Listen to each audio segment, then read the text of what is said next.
call this planning board meeting for Boxborough to order. It's 7:01. We have a quorum, waiting on one extra member, but I'm sure they'll be joining us in just a moment. 7:01, March 2nd, 2026. We're conducting this via Zoom. As always, you can access the packet of materials and the meeting via a Zoom invite on our agenda, or call in via telephone, and there's a number at the bottom of the agenda as well for that. So I'm going to take roll call. As I see you, Rich Gizzardi. Gizzardi present. Mark White. White present. Cindy Markowitz. Markowitz present. And I'm not seeing Chris quite yet, but he'll join us and we'll mark the time when he does. Werner present. Thank you. So I'll start this off by opening up for, well, we didn't list this on the agenda actually. We usually take public comment in the beginning, but it's not listed, Ian, so do we need to skip over that? No, noted. We probably should, and we can definitely collect. There'll be plenty of time to comment on the bylaws that we'll be talking about. But since that's not on the agenda, I'll stick to my guns and say that we'll skip over that. So then why don't we pull up? No, we don't have meeting minutes to go over. And we don't have meeting minutes, but we do have two pieces of correspondence. Point of order for a second here. Point of order.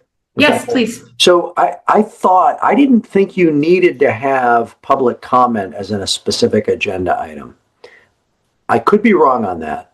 I don't think we need to, but we just generally listed as an opportunity for the public to speak up front about things not on the agenda. It's not required by law. It's simply the chair's prerogative to put it on their agenda.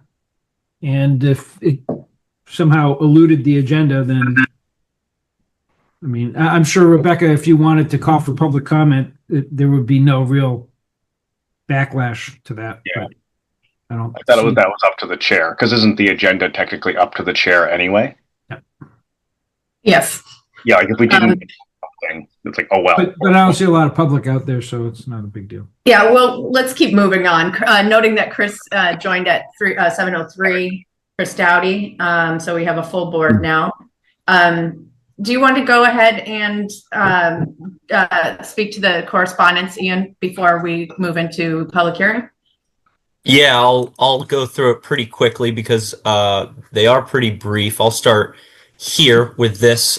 Originally, we were invited, this planning board was invited to a discussion on housing production within Boxborough with the select board at their March 23rd meeting. Unfortunately, I was notified right after sending this email the next day that they have moved it back, and now we have the placeholder of April 13th for that discussion. If anything comes up in the meantime, if another meeting is scheduled that's for, then I will be sure to let you know. But please pencil that in your calendars for those of you who would like to be part of that discussion. Or if you just want to have one member, it is completely at your prerogative. Other boards that were invited was the Well-Being Committee, the Economic Development Committee, and of course the Housing Board. Well, let's maybe we'll just talk about that for a moment. Yeah. Board members, do you want to try to attend that as a full board, or should we have a representative attend that meeting? I think we should clearly have somebody there for sure. And I mean, I can't commit to it now, but like maybe it is worth saying that if anybody wants, we can just post there may be a quorum, but definitely we should have at least somebody there, but maybe it could be an open invite to whoever wants to go. I think it's clearly a key issue, not just in Boxborough, but across Massachusetts, probably the whole Northeast. So there may be a lot of interest. And they're started at 7? Cindy? Yeah, I think, definitely if you could post a quorum, I think that would be helpful in case we do want to attend. I think it sounds like a good idea for us to attend. I would also ask that any documents that the select board's going to be looking at, any information about the housing production plan, that we, as the planning board, get all those materials ahead of time so that we're prepared to be participating in a productive manner. So. Go ahead, Mark. We've been talking about the need for a housing production plan for a long time. Mm-hmm. And so I think a joint meeting of this board and that board, it's a way of kind of putting a little bit of fire under them. We've been asking for this for years now, years, not months, not weeks, but years. So I'd like to have a joint meeting with them, and I think it's appropriate to do that rather than us just dribble in there and, you know, pop up. So that's where I'm at. I would certainly make the meeting if the rest of us go, and then I think we should all go, actually. Go ahead, Chris. I was just looking to confirm when. So theirs, they prefer in person at town hall, right? And also start at 7, or is it 7:30? The select board typically starts at 7. Yes.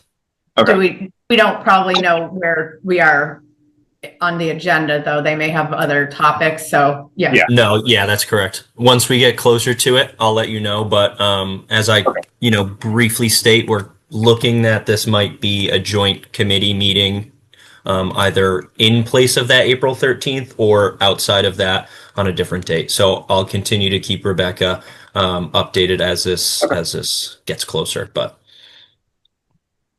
thank you. Hold on, I'm sorry. Now I'm confused. Are they having this meeting anyway on the 13th, whether it's a joint meeting with the planning board or not, or might a joint meeting be in lieu of this placeholder? So, they'll probably, I can't speak for the select board, but they have a meeting scheduled for April 13th. And right now we are a placeholder item on that agenda. If in the meantime we decide that it's better to meet at a joint meeting outside of that, they'll probably still continue to have the meeting on the 13th. But like I said, we're not staff support for that. So. Okay. Thank you, Ian. Yep. Okay. Ian, do you want to just talk about the second piece of correspondence and wrap that piece up? So Alec had communicated with Russ Dion, and Russell of Campanelli, Russ Dion of Campanelli. He had let us know that Building 200 at the park at Beaverbrook was just sold to Tri-Tower Financial Group. It closed last week, and as part of the conditions for the OSCD special permit that was approved last month or 2 months ago, it was required of him to pass along this information of any sale of land. The department does not anticipate this will impact the future development of the park pertaining to the OSCD special permit that was just granted. But yeah, definitely good to be kept in the loop. Any questions, though, I can do my best to answer, but Alec was the one who had the conversation with Russ. So we can also pen him for that once he joins this as well. Any board discussion regarding that at this point?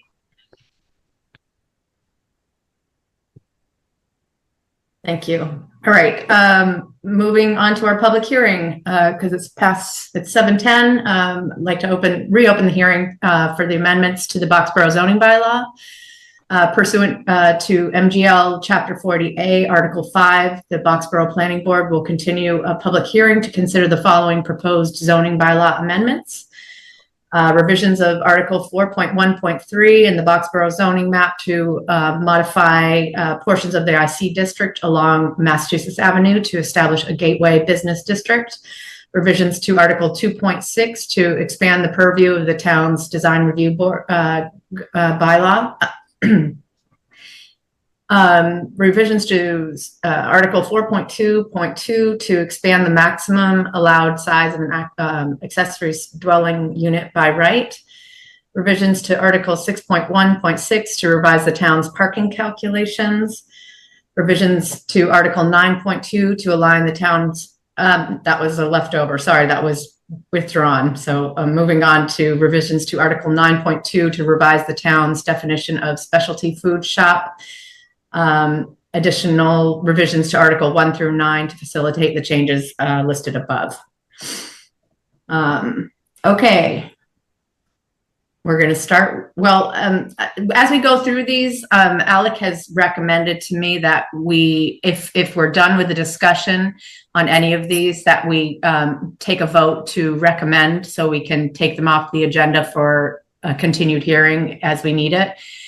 So if we go through and we decide that we're happy with where any one of the bylaws are at this point, we'll go ahead and I'll recommend that we make a vote to recommend it.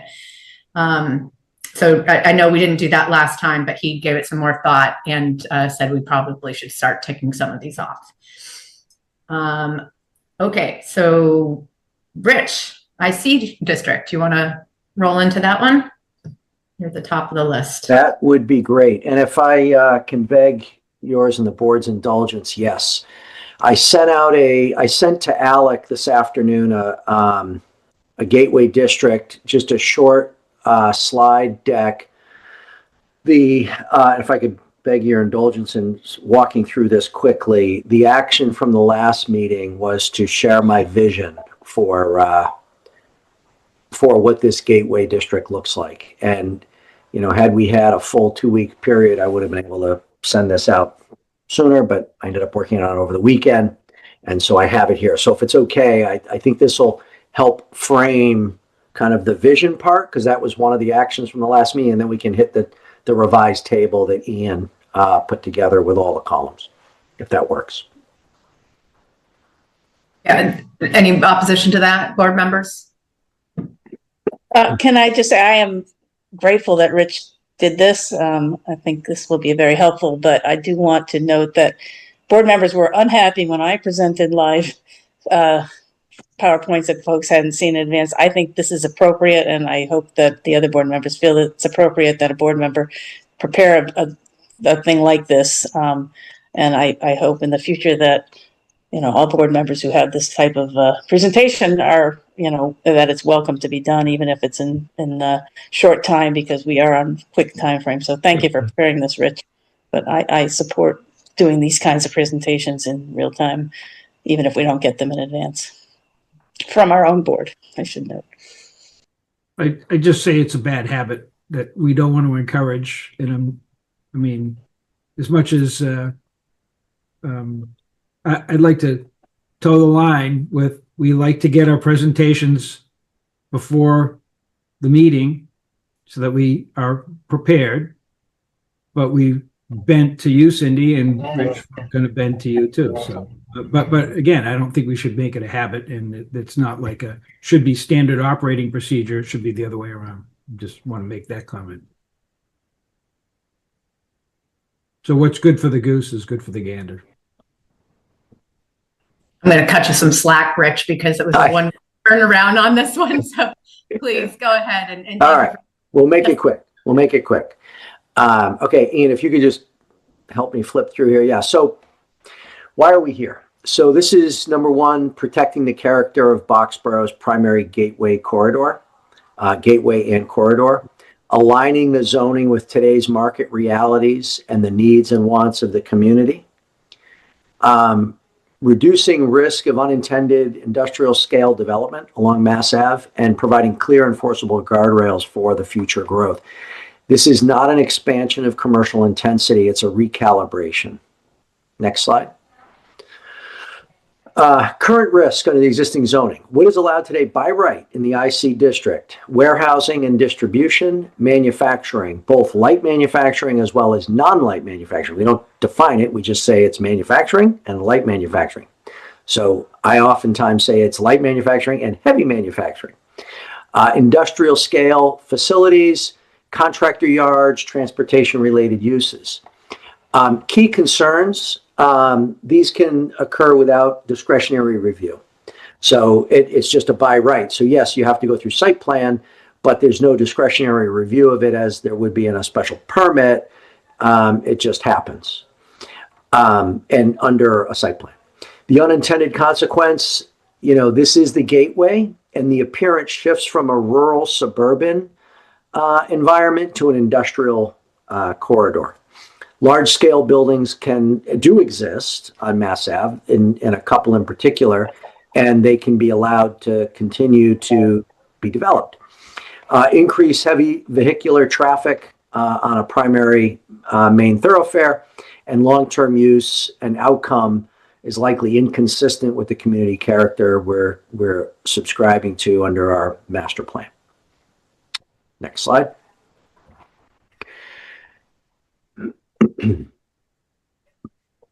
Okay, slide 3. Yep, okay, good.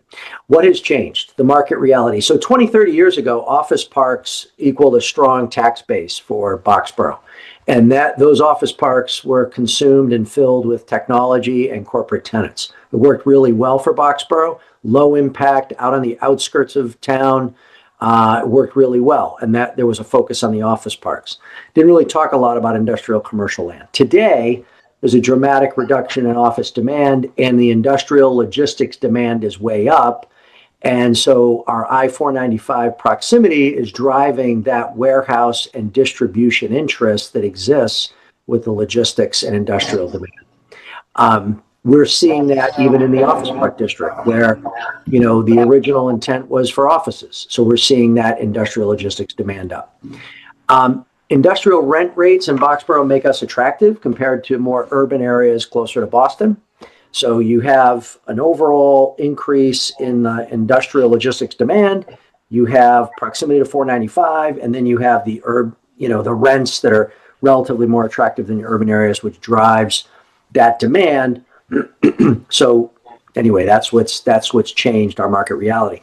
So the zoning written for yesterday's economy now permits uses in the IC district that may not reflect our long-term vision for the Gateway or Mass Ave. Okay, next slide. Sort of setting up the problem, getting to the core of what we're doing. So the core principle of this proposal is really to do 3 things. Number 1, it reduces the by right industrial exposure. 2, it increases oversight where appropriate, and you'll see that in kind of the vision. And 3, encourages lower impact community serving uses. That's what this does. It doesn't solve world hunger. It doesn't do everything that we want Mass Ave to be, 30 years from now. It's focused on these 3 things. And this really, this shift aligns the zoning with the needs of the town and provides us more control over some of the higher impact uses. Next slide. So what's the vision? It's a district that reflects our rural and agricultural identity as we grow from here. It maintains appropriate building scale and spacing. It uses New England style architecture and standards. It serves residents and nearby communities, and it leverages the I-495 access without becoming a regional commercial hub. So scale matters, character matters, access routing matters. This is the vision. It's not like I'm not trying to accomplish every one of these aspects in this proposal. The proposal, again, does those 3 things, but this is the vision for the district. Next slide. So, so really what we want to get into is addressing appropriate uses, community servicing, okay? So retail and food, farm stand, small grocery, cafe, bakery, specialty food, restaurant, tavern, hardware, home furnishings, florist, nursery. In the professional institutional area, medical offices, professional offices, attorneys, accountants, financial planners, banks, veterinary services, daycare, school, fitness center, inn, bed and breakfast. These are the types of uses that sort of fit with the vision I've outlined. They generate customer traffic. So over on the right, they generate customer traffic, not heavy freight traffic. Some of them will require, deliveries and truck traffic, but it's not a heavy freight, heavy industrial traffic. It fits the corridor, with the corridor's visibility. So as you fit these different uses, it's a closer fit to a main street it's less obstructive or concerning in terms of, the visibility of those operations for the most part from the street. And it complements town center, smaller scale uses. It's not an overall competition and assault on town center. It's really more the gateway. So it should be and ideally it's complementary to those smaller scale uses that you might see in a town center district. Next slide. Uses removed or redistrict. So not allowed would be warehousing, distribution centers, large scale manufacturing, contractor or transportation yards, storage garage complexes, adult uses. Those would be not allowed. So what would be allowed by special permit, and this would be planning board discretion or ZBA discretion, trade shops, limited light manufacturing, automobile services. So it recognizes that, there are some uses that are historic in the town and that exist in that area, and we want to be cognizant of it, but we want to have a means of discretionary control while we clearly want to disallow, per this vision, certain uses that are today allowed by right. So the guardrail is, the higher impact uses are either disallowed or require explicit review and approval and discretion. Okay, next slide.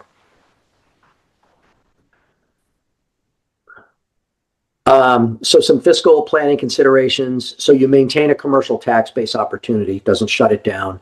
You avoid long-term corridor devaluation, which I believe can happen if we allow the corridor to develop as it's currently allowed.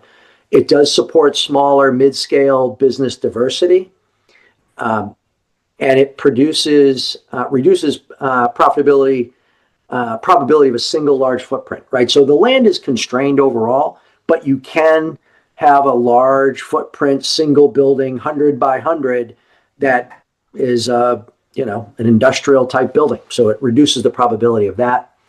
Enhances long-term property stability. So people are always concerned about what's the negative impact of zoning change. I believe that if this is done properly, you actually get long-term property stability and potentially growth. This is a long time horizon land use decision. Okay, next slide. What this proposal is not, it's not a moratorium, it's not anti-business, it's not expansion of a commercial zone, it's not high-intensity housing, it's not elimination of industrial use townwide, it's really a location-specific, highly visible corridor action. Next slide. Don't count the slide numbers. I think this may have been the version 0, but that's okay, and it's fundamentally the same. The Gateway District attempts to preserve the rural identity, protects the town's primary entrance, maintains economic opportunity, doesn't shut it down, potentially, could grow it in certain areas relative to consumer-facing operations, and it reduces unintended industrial outcomes. It doesn't slam the door. I mean, it really significantly reduces the unintended outcomes, and it provides for discretion where those industrial type uses would be allowed. This is a proactive adjustment, right? Attempting to not really.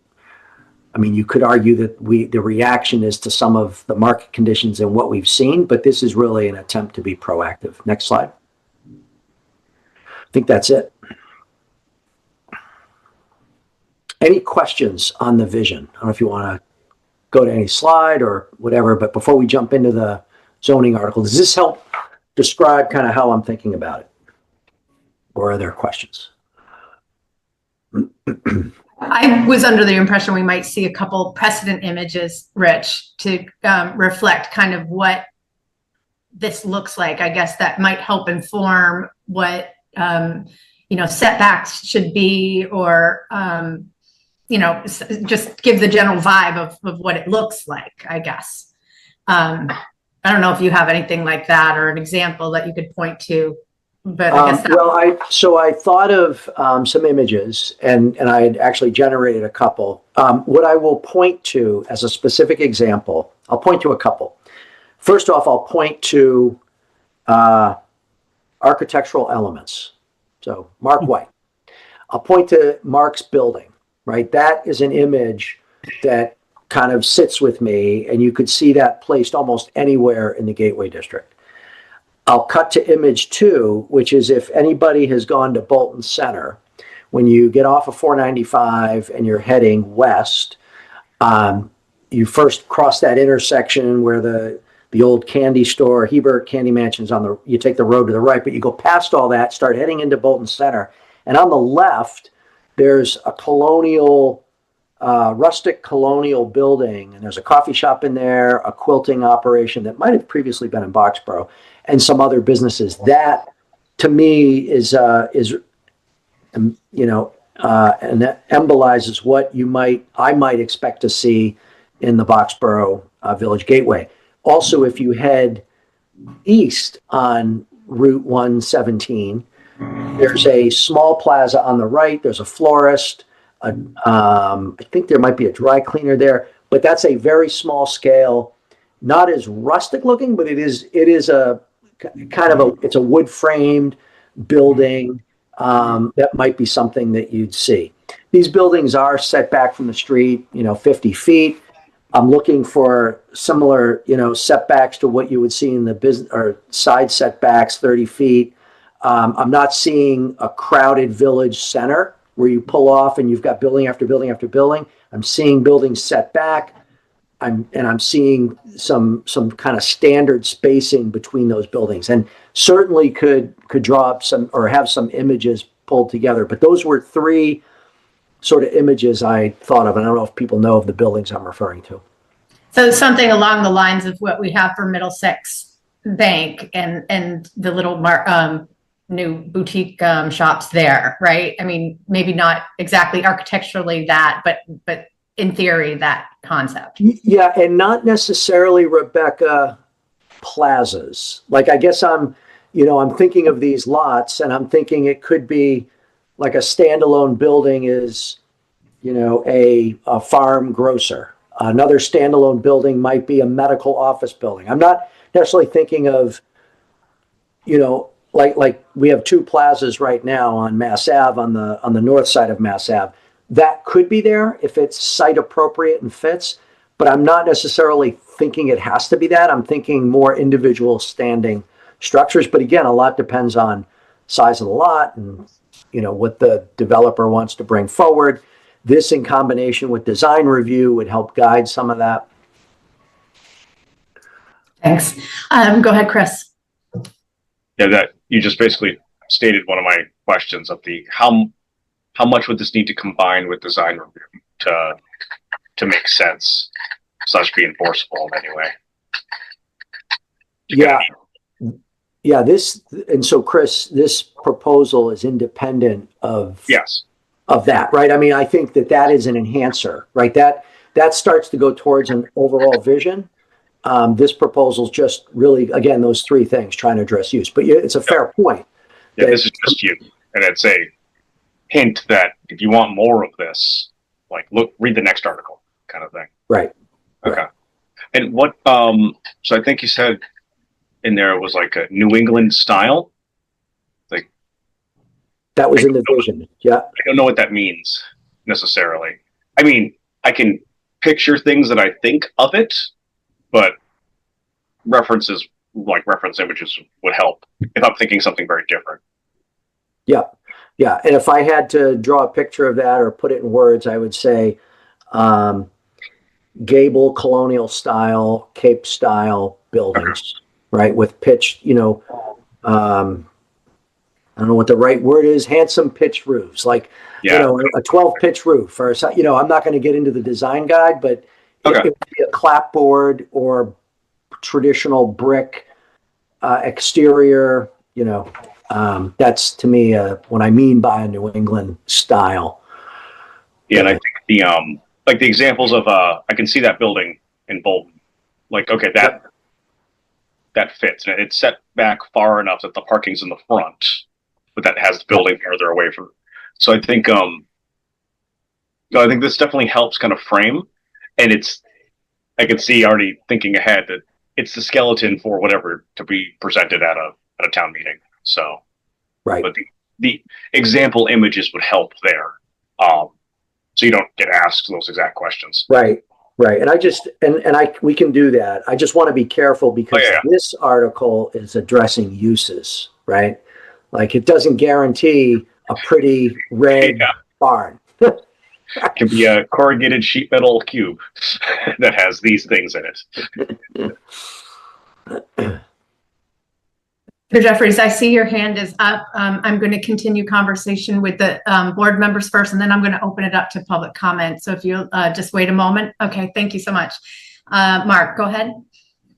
I think where I'm at with this is what Rich just said, which is this is about uses.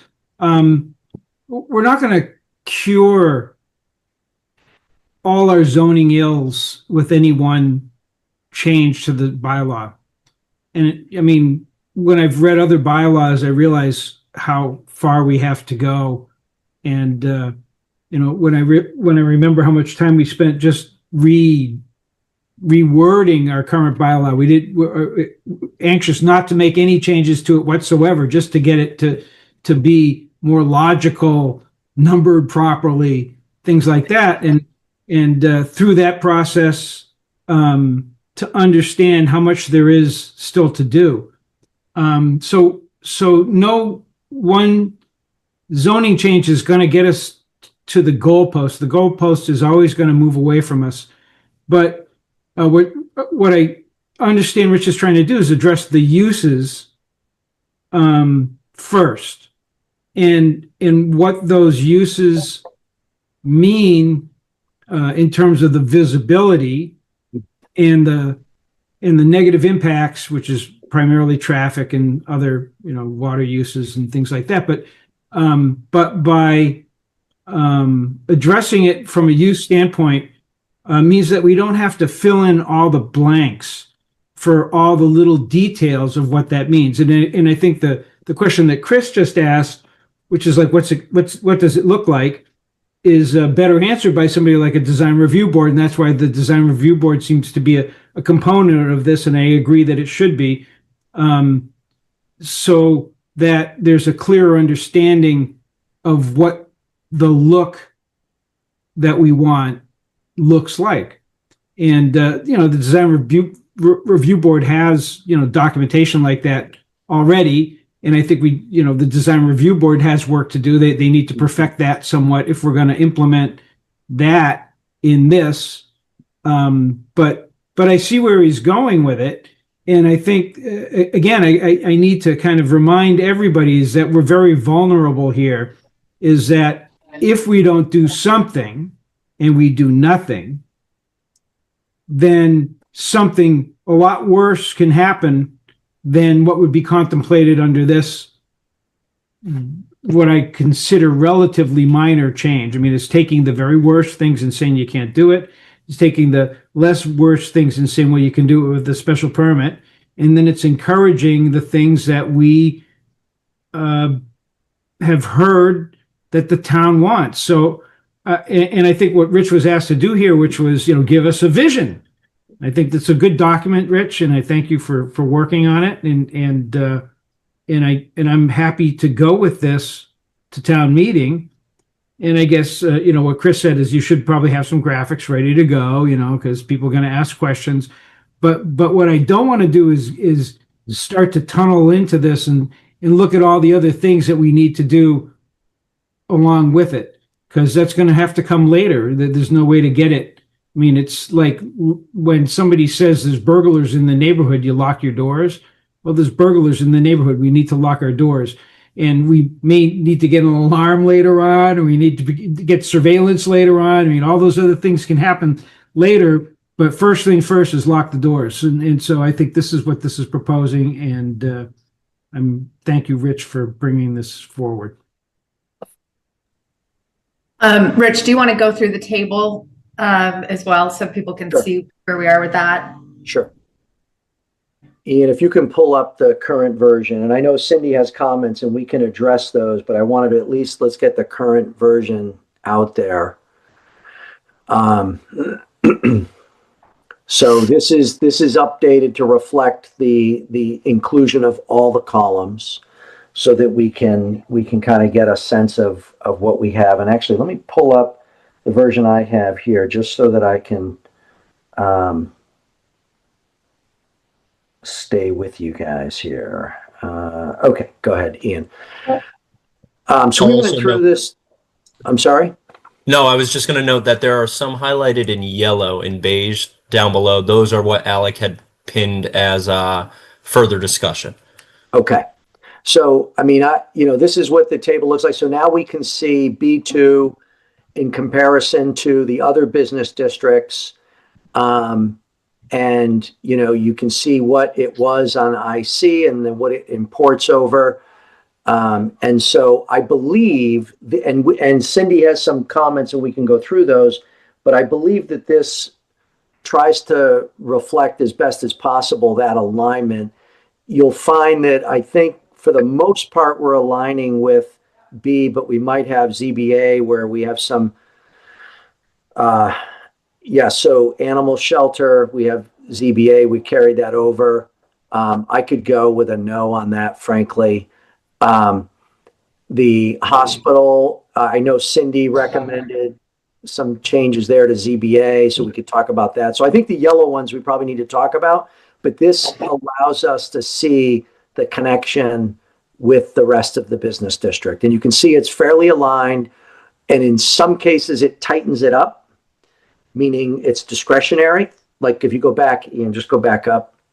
So this is a good example of what I mean by allowing certain uses, like so in research and development, that's in a laboratory, right? Those are pretty heavier intensity commercial uses. I think in my mind, those are, our office park district's a nice fit for research and development and labs. But it is allowed in the business district. Again, this isn't about B or B1. So what I said is, well, in our gateway, we'll allow it, but by discretion of ZBA. So it's a special permit. It's not an automatic, right? But other areas we say yes, it is, like hotel motel. That's a yes. Now we could talk about that. I know that anything that's yellow we have to talk about. I understand that, but you can now at least begin to see the connectivity between them. So that's the table. And then if you go down further, Ian, there's just some more. There's nothing colored here, but you can see, retail, we are allowing, that does allow yes. And Cindy, you had some footnotes and you might have had a comment on retail. On print shop, I think that should probably be a ZBA. So there's probably some tightening here that we can go through just as we go through it. But if you keep going, I want to get to the dimensional table. So in the dimensional table, you can see I kept IC, but honestly, I think it probably does make sense to shift over to the B district, which would promote some of those more micro uses, right? You're operating on a 1 acre parcel versus a 2 acre parcel. You have a lot, minimum frontage of 100 versus 200. So you're starting to accommodate more individual business uses and not forcing, look for the large lots, put the large buildings on. So I would say that we probably do want to go more towards a business district in terms of the dimensional schedule there. So that's the table. I would recommend we probably go through the highlighted uses and just agree on what are those discretionary uses that should be covered by special permit, vice just allowed by right. and if there are any other changes people recommend. Yeah, and Cindy, if you want to share some of your comments along the way, that would be helpful as well. Yeah, Go I was ahead. going to ask if you could do a side by side and bring mine up, because otherwise I'm going back and forth, and it seems like you Yes, guys yeah, I would can. benefit.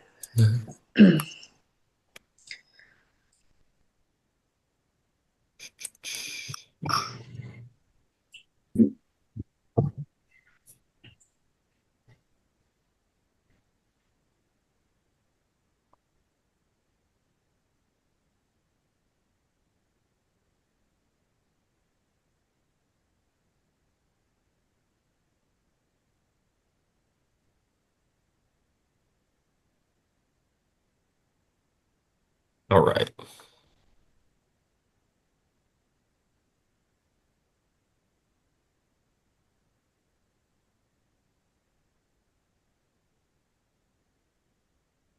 Bear with me. Sorry. All right. Cindy, are there any in specific that you'd like to start at, or No, just I at mean, the I guess top? as we are these locked, so we can scroll them at the same. Well, yeah, I think they should be right. We can scroll at the same time through both of them, Yeah. because I think it's easier for me to provide comments as we're going down the list. But Well, your first comment is on B2 and yeah, right. So landscaping.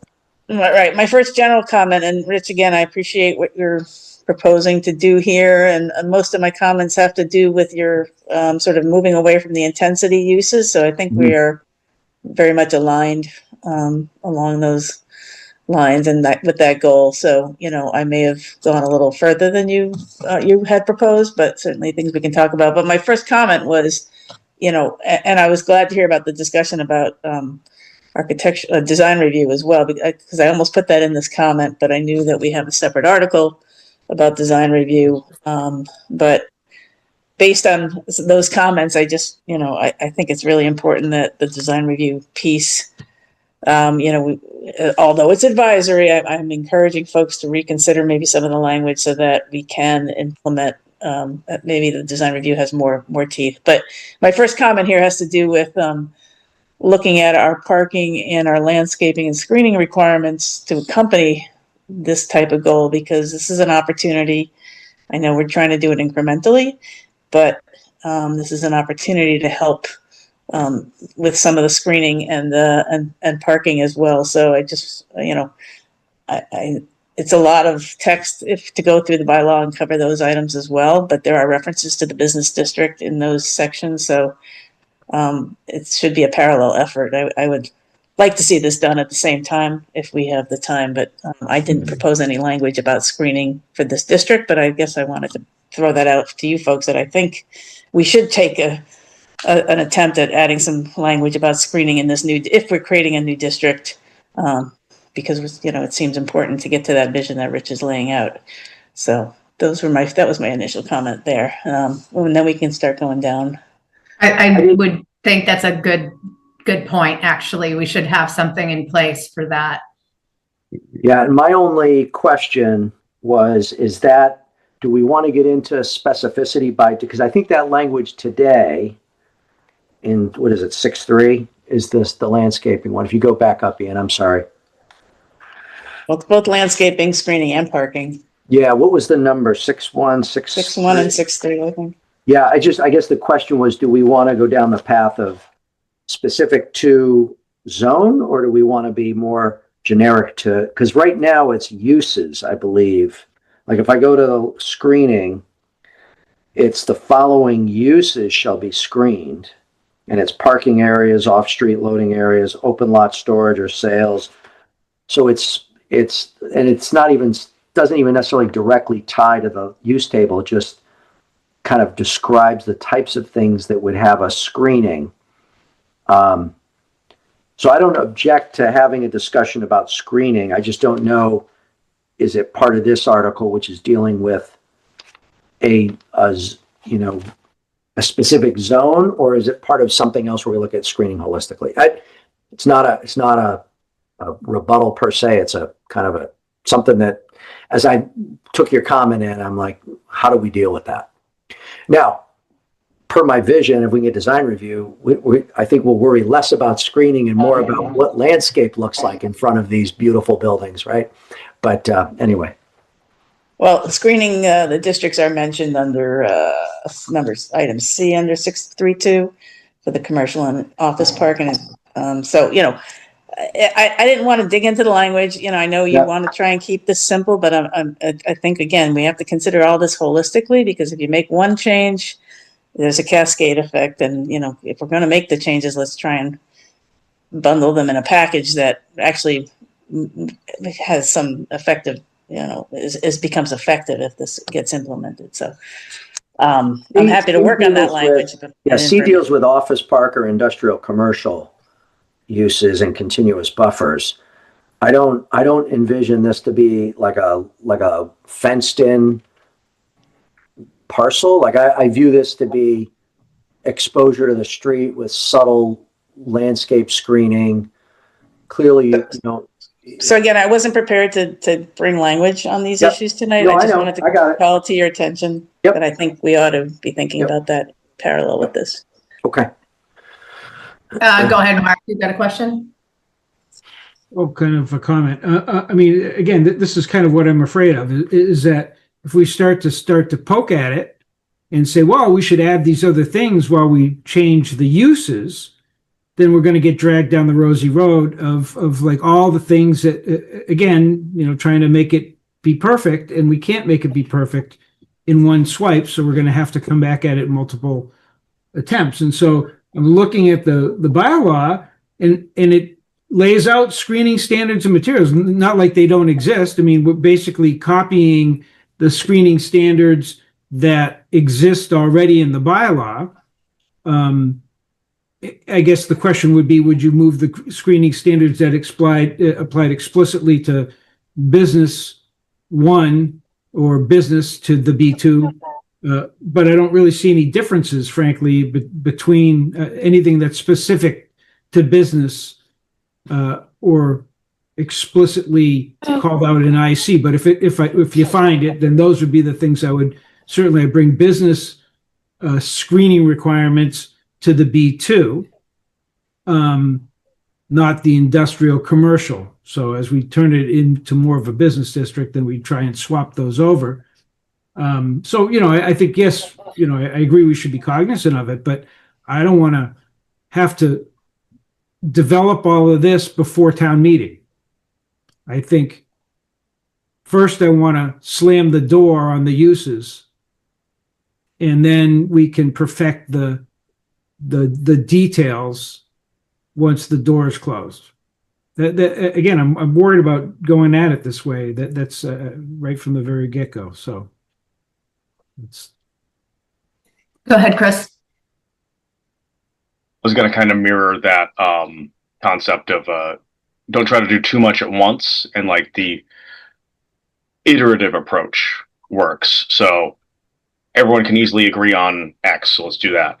Like there's going to need a little more discussion about Y. Well, let's just get X in and worry about the next step later. Don't want to like don't let perfect be the enemy of good, because like there's a lot of things in here we can easily quickly agree on, and I think the town would easily quickly agree on. And it doesn't mean we can't do more later, but it's kind of, or even at the same town meeting in another article, kind of layering in to try not to go too far too quickly and end up tripping over ourselves.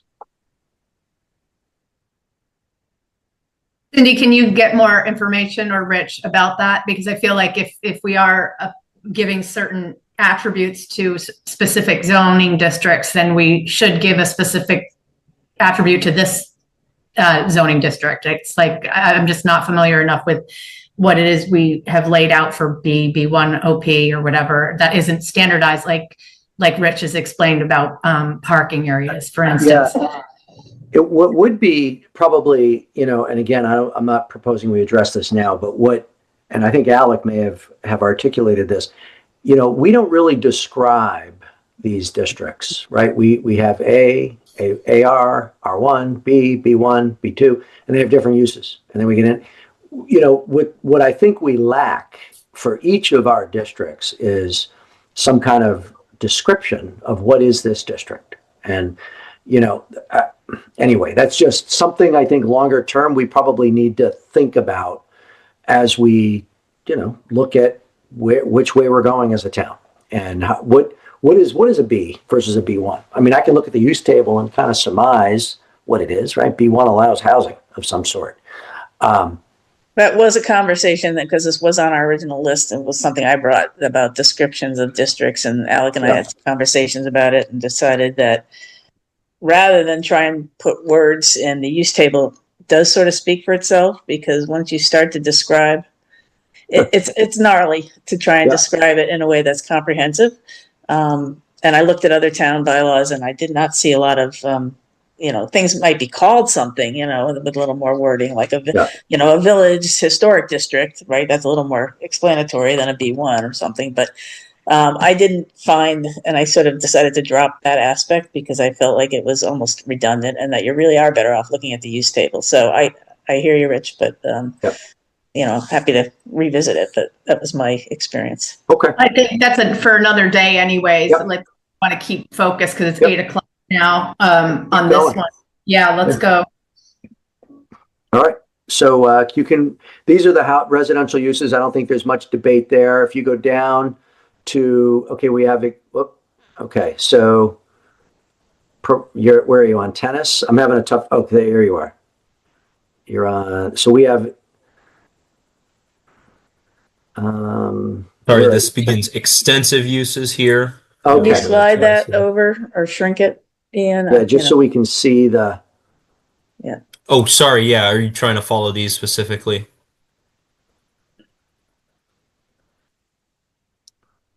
Yeah, I just can't see if you can slide over. We'll see where Cindy, we'll have to slide back and forth her comments, but I'm just having a tough time seeing that.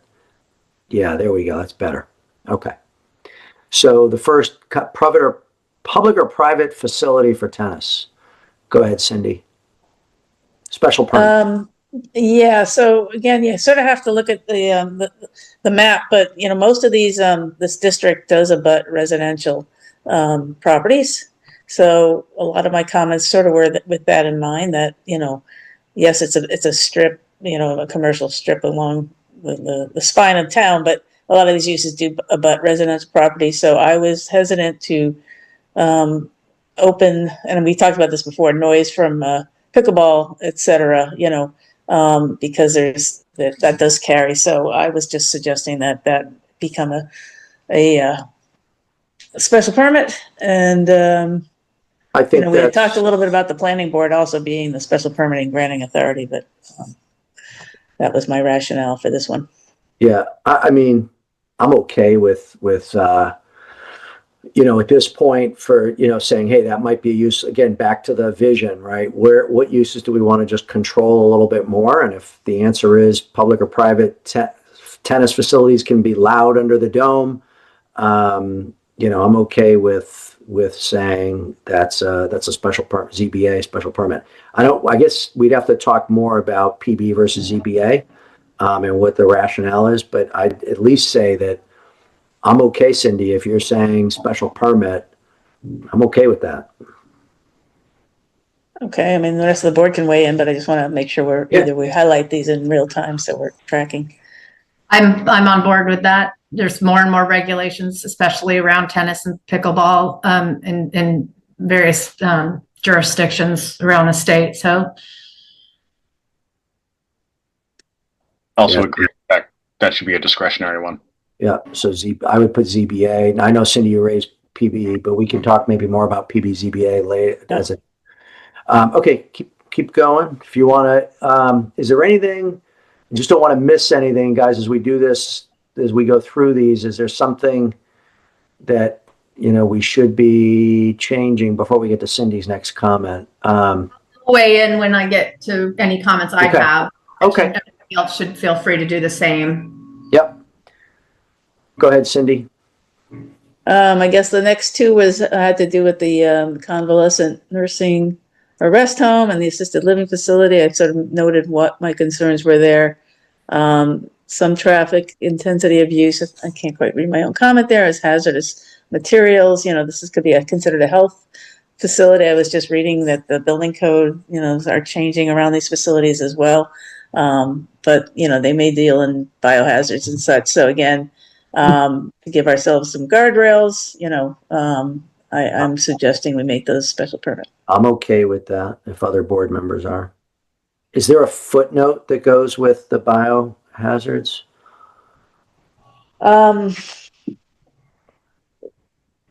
I think there is. We can circle back on that maybe. Well, aren't medical facilities already allowed, or are medical facilities ZBA? Right. We have footnote 3. Medical facilities are allowed in the B&B 1.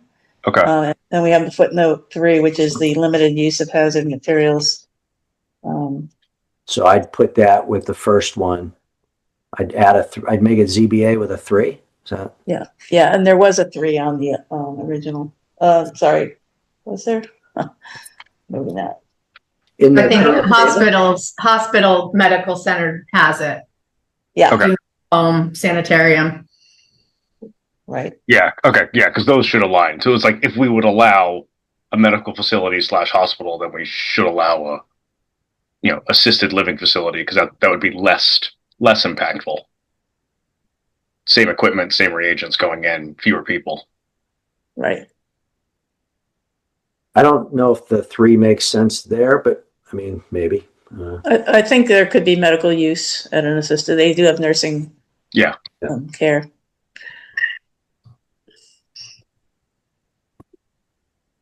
What next? Let's see. And would convalescent also end up covering something like a physical therapy center, which isn't designed for folks to be residential in, but I think we have that in our medical facility definition. Okay. I can see which falls under what sometimes.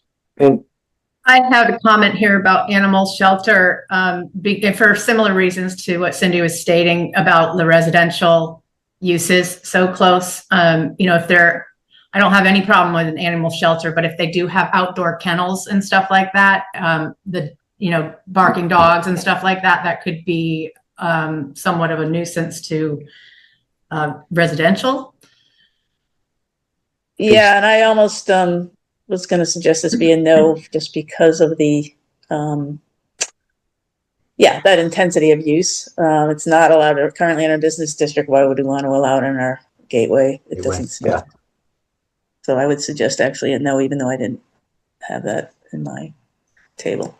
I was okay. I'm okay with that. I was, as I looked at it before the meeting, I thought that could be something that could go to a no. I guess, is there a limitation on scale? Because I've seen our definition does limit how many animals. Because if there's a limitation, I would be more apt to just have it discretionary rather than maybe it's the footnote that has a limitation, number 19. It's like a small fostering facility. It's a footnote. It does, yeah. At any given time, an animal shelter may house no more than 50 animals over the age of 6 months and not more than 5 litters of puppies and 5 litters of kittens. That's a lot of potential animals. Yeah. It's a pretty large. Family Friends that's who we go to, and they actually have like an outdoor kind of setting, kennel kind of set up there, but they don't use it obviously because of the zoning. But you can see kind of how that might be impactful to people when you see the outdoor cages and stuff like that they have. So under footnote 12, which is tied to this in our, I don't know why the footnotes didn't carry over, Rich, when you brought this, but footnote 12 says this use shall only be located in the industrial commercial zone district along Codman Hill Road. So we can't move it. Is that what, 12. Yeah. Okay. Okay. Let's move then. Yeah, that's a no then. Right. So again, for all this that's is a good why catch, we have to, really be digging in on these things. So no footnotes there either, Ian? Yeah, you can know with no footnotes. Sorry, for which one? This animal shelter? Yeah, color it yellow and get rid of the footnotes. Yep.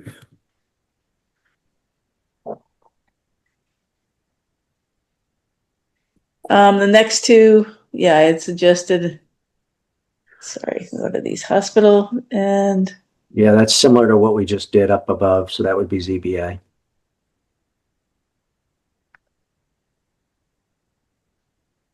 right. With the footnote. Yeah, with the footnote, right.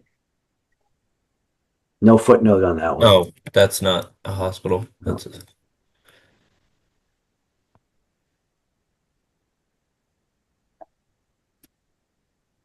And if you can just color them yellow, it'd be great.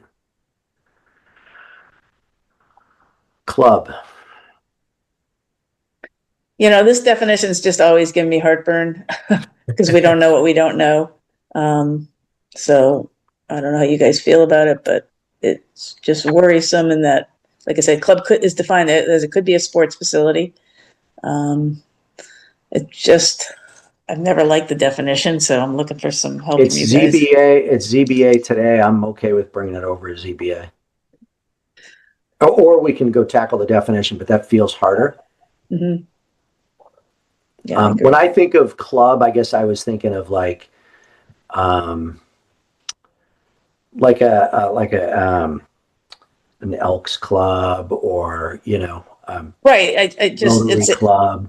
Those are in the definition, but you have to read the whole definition because that's what we have to live with. I'm with you. So are we changing that one to ZBA? I'd be okay with it. I mean, I guess the type of club matters, so maybe that's where the discretion comes in. But then how do you start? It almost feels like we get into some legal issues. We're not going to allow this type of club, we'll allow this type of club. Yeah. We'll allow them if they're the right party or the right, they wear the right clothes type thing. The red hats. Yeah. Yeah, the hats, right? No funny. What did the Flintstones used to wear? The funny hats. None of that. It's like a bike or something. I forget. I'm okay with ZBA right now on that.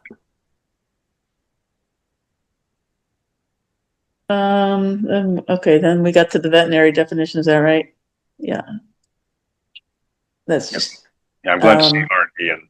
Yeah, I think discretionary. Okay. I think outdoor kennel though. Let's just pause on that. So I look at veterinary as like outdoor kennel. I think that's under the kennel definition. If somebody's gonna, what is the kennel definition, Cindy?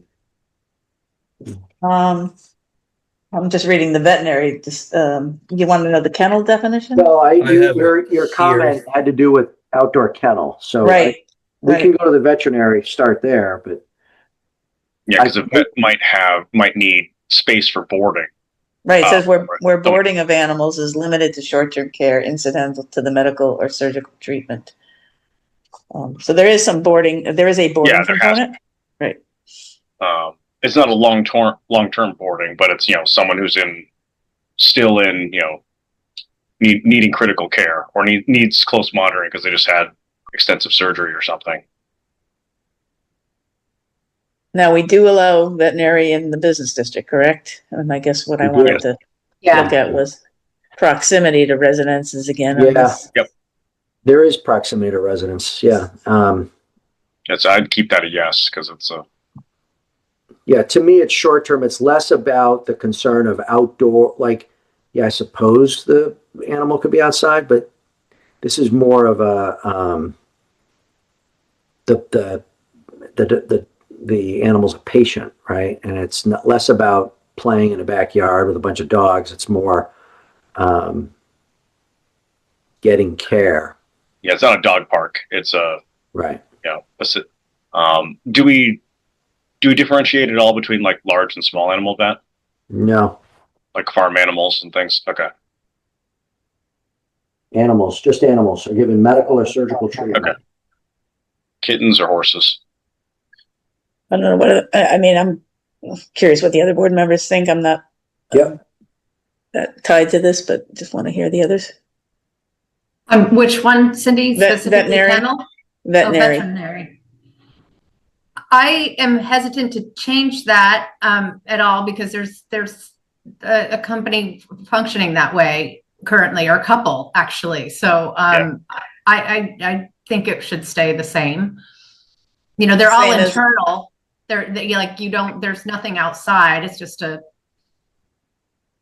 everything, it goes on inside of the building. So it's currently a yes in the business and a ZBA in the IC. Which way are you suggesting, Rebecca? I think the yes is fine. Mark, any thoughts? No. Okay. I'm okay with keeping it as a yes. It's with the boards. All right. Hotel, motel. So again, this is, sorry. My thoughts on this is that it should stay a special permit. The intent might be a small inn, but a hotel could also be a Marriott with quite a bit of impact. So I'm just suggesting we maintain some control on that one, keep it as ZBA if we like what's being proposed. Okay with that. Planning board, that we have some control over that. I'd be curious to hear what others have to say, but I'd be okay with that. Go ahead, Chris. Yeah, so I think the intent here is how do we define hotel in our definitions? Is it defined in the sense of a smaller, like more along the size of a bed and breakfast motel? I think there's a copy of the bylaws in our. Oh, yeah, we don't have 6 or more guest rooms. So it's if we had a definition for an inn, bed and breakfast. Is there a bed and breakfast definition? I thought there was. There is, yes. Yes, but we don't have a hotel definition. Yeah, we do not have a hotel. More than 6. Okay. But the proprietor has to live on premises in a bed and breakfast. I'd be good with creating an inn definition. I don't know if we want to tackle that right now in this. This might be one of those for hotel, motel, inn. For today, it's a Z. But then in the future, in my mind, an inn. Now, maybe you'd still want to say that ZBA, but it is allowed. These are allowed by right now, right across the street and all up and down Mass Ave.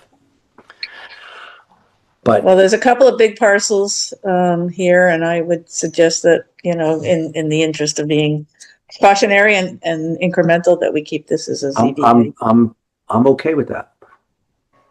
Yeah, agreed. I was just curious because that feeds into the conference center. Because we should be aligned there. Because in my mind, lots of conferences are at big hotels. So is that what we were thinking of as conference center? And I understand that being ZBA because it could also be little. Okay, makes sense. ZBA, conference center was one of my question marks if we wanted to allow that in our gateway, because it could be considerable in size. It most likely would be. Yeah.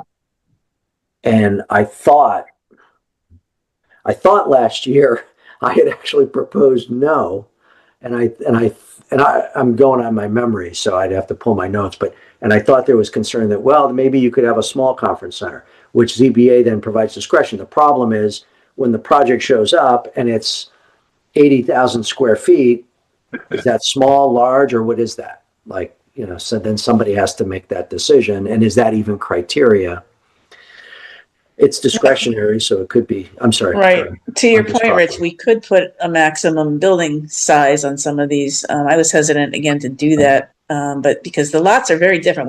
There's about 43 acres worth of land that we're talking here, but the lot sizes range from a tenth of an acre to let's see, what's the largest? The largest is 11 acres. Yeah. Right. Yeah. So most of them are about 2 acres for the most part.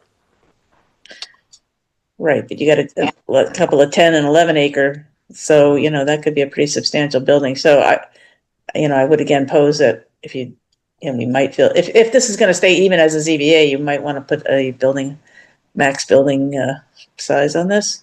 I just hadn't gone through the numbers to see what would fit Let's appropriately. put a comment in the, Ian, if you could just add a comment on conference center, color coded, add a comment. Do we want to size it?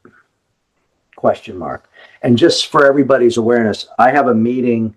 We're inviting the parcel owners to a meeting on the 12th of March. I think it's 2 o'clock or 3 o'clock in the afternoon, that Alec and I will be at, Ian maybe, and we're just going to walk through this and get feedback.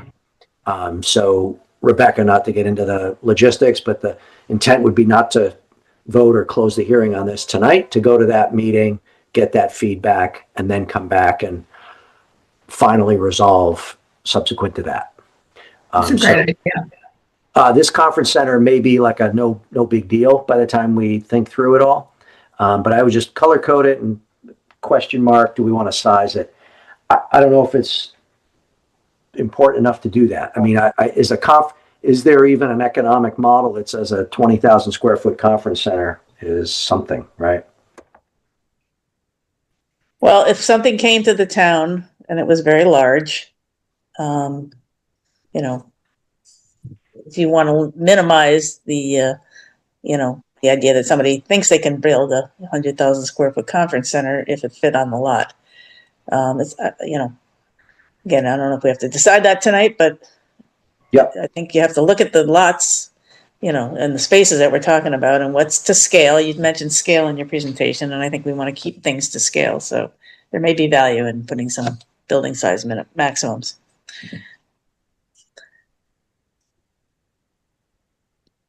Okay.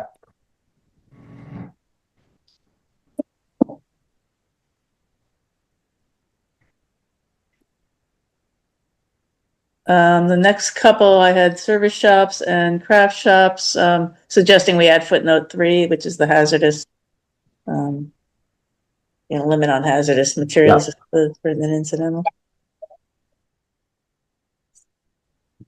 Yep.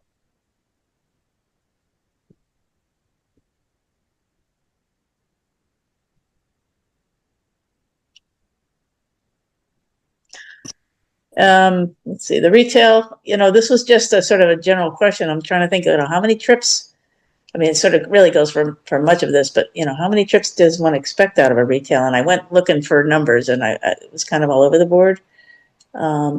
So I don't know whether the planning department has access to the ITE manual, but it would be nice to get a handle on how many trips a retail, it's usually a per 1,000 square feet, but be nice to, just for discussion purposes, to understand how many trips that might generate. It probably depends on the type of retail operation as well, right? Yeah, is it a boutique clothing shop or is it something sort of Target,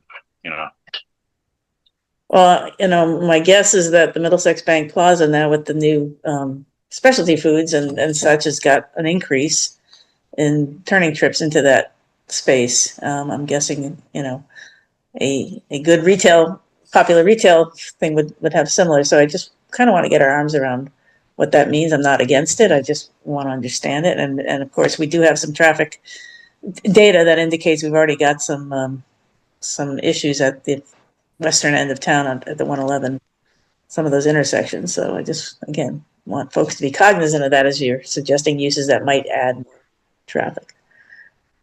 Can we in a site plan require on a Massachusetts state highway like a left-hand turning lane? Is that something we can do in a site plan? On a mass highway? On a Massachusetts state highway, yeah. We can't. 111. Yeah, I don't think we can have any purview over the 111 state highway. How does that happen in a, like when we're going to go approve? Because I know we did something on the subdivision plan. Did we require signaling, or we did something on the 1414? Yeah, but that was off. That was off the highway. It was like independent of the highway. It was like there was no right-hand turn for trucks and stuff leaving the site. They had to go back towards 495, but that was on property. Yeah, and like I'm thinking of 2A, right? Not and bad example. Sorry, I'm not thinking of this as being. But when they put that where Trader Joe's is, when that plaza went in, that's a state highway, right? 2A. They have a left-hand turning lane there. I'm pretty sure. So somehow they got that approved, right? Yeah. So DOT gets when an applicant proposes a curb cut on a state highway, they have to get a vehicle. There's several approvals they need, and usually as part of that process, DOT would have to assess the number of trips, the turning trips. They have to look at the traffic study and determine whether or not a turning lane would be necessary. But that wouldn't be at our directive. I think it would be at DOT's determination. But the traffic data drive it. To your point on traffic. Correct. Yep. Okay. Okay, where are we? Automobile. Okay, again, Ian, could you slide left? Sorry, I can't see the headings there. Slide left on my document. Thank you. Okay, yeah, the two automobile, the service station and the repair garage. Again, this, I know I use the term industrial use, that's a misnomer. They're not really industrial, but I don't think that they sort of align with the vision that Rich laid out earlier of sort of more intensive industrial type use, industrial commercial type uses. So my recommendation would be that we do not allow those two items in this gateway district. My concern, Cindy, they're two, both of them are different, or each of them is different. The automobile service station includes gas. Mm-hmm. So originally I proposed that ZBA, and we had a footnote that it be allowed west of the intersection of Mass Ave and Hill Road. There is a gas station there today, and I know that has pre-existing, all that stuff, but I'd hate to really I'd hate to take a real active, a functioning and frankly consumer-based business for many residents of Boxborough away right now. So, I mean, I'd be okay with a footnote to clarify where relative to the district. On the repair garage, I'm a little hesitant to do anything because there is a repair garage in that district, and it's ZBA everywhere. So I'm a little hesitant to just take them away. Well, I think, sorry, I'll let somebody else speak. No, that's all I got right now. Go ahead, Chris. Yeah, so I'd want to stick with ZBA on both because I get that we don't want like 15 of these things, but I think we need a gas station in the town. I don't think we have one outside of that mobile. So I would definitely want it to be allowed to be, rebuilt, or if it closed, an equivalent next door. Well, it's a pre-existing non-conforming use, so it's allowed to remain. It may change ownership as long as it doesn't expand beyond whatever the threshold is.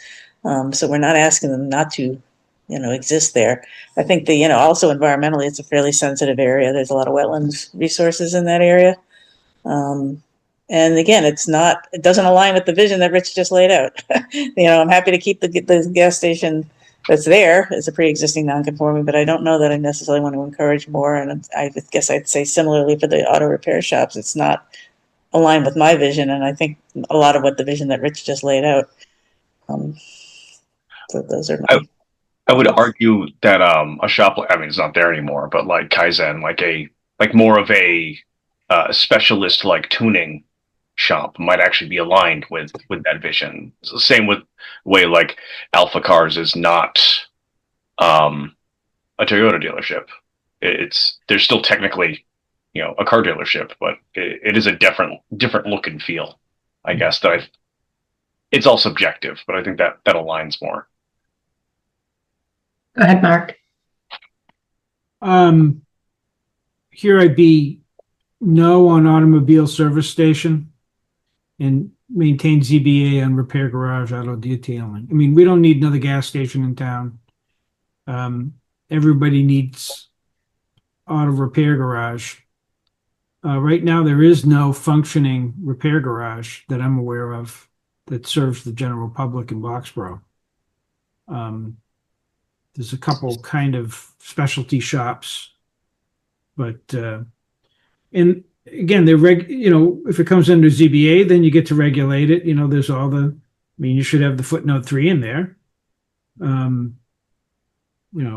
And clearly it can't happen in the Act for Protection District, which a lot of that area is. So, but it's a needed type of business. And again, the whole idea here is attract the businesses you want or need, and just regulate them if you're worried about them. So I'd say no in automobile service station, and maintain ZBA and repair garage. Yeah, I had the same comments there. Do we not have a garage just kind of close to you, Mark? No. Behind the old tire. No, actually, I take it back. That's true. That's Phil. Phil is still doing it there. So, but there used to be two bays next to him. So Phil is the last guy still doing stuff, but Phil can't do any more work. And that is a parcel in this district. Yeah. And the problem is if he abandons use for 2 years, then he loses his pre-existing non-conforming. Right. That's right. Or anybody. I don't mean to point out one particular person. Yeah. But. Right. And Buster's not going to like us changing that to no. I mean, again, if you get him to actually participate, that's a takeaway for him. Okay. What it is now is one thing. You take it away, turn it into a no. That's a no. Then you've taken from him something that he's actually that place has been since before any of us were here. So I'd say leave that one be. So are we changing automobile service station? It's either that, or if people are comfortable with the footnote that says it's as long as it's to the east of or to the west of Hill Road.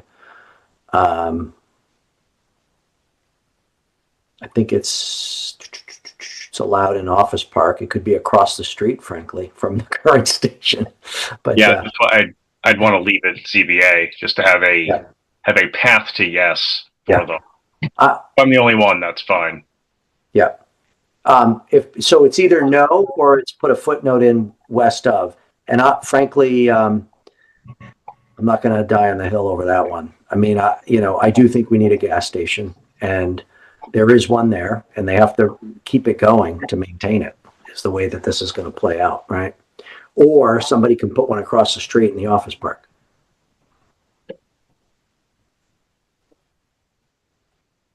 By special permit. I'd vote no on that. So yeah. That's the thing too, is that they have to ask yourself, so each of these specific things, right? Now we bring this to town meeting, and how's the discussion going to go? Is the town meeting going to have a discussion like this discussion? Because if so, it's going to take us all night to get through this article. No, it's people would, I guess we can talk about how this would go at town meeting. I think the article's presented. And then I don't intend to, I'm presuming I would be presenting this. I don't intend to walk down each use. I intend to present the article, and this is the new district. And maybe there's a separate handout in color that people can see the changes and that's the presentation. And people can ask questions on specific changes, and I'll be prepared to comment on it, right? If this were a no, which I think I'm getting more comfortable with. If that were a no, I'd say, the existing gas station continue to operate. It's a protected use under pre-existing non-conforming use. No one's taken that away. And do we want two gas stations in town in close proximity to one another? Because some big outfit will come in and west of they'll buy the veterinarian's place at the corner of Codman Hill. Other corner, yeah. Okay, and put a gas station in there. Ooh-ee. Just what we need. But if it's worth money to them, they'll do it. So I'd say no. No, we don't want it. Yep. Okay. I'm okay with that.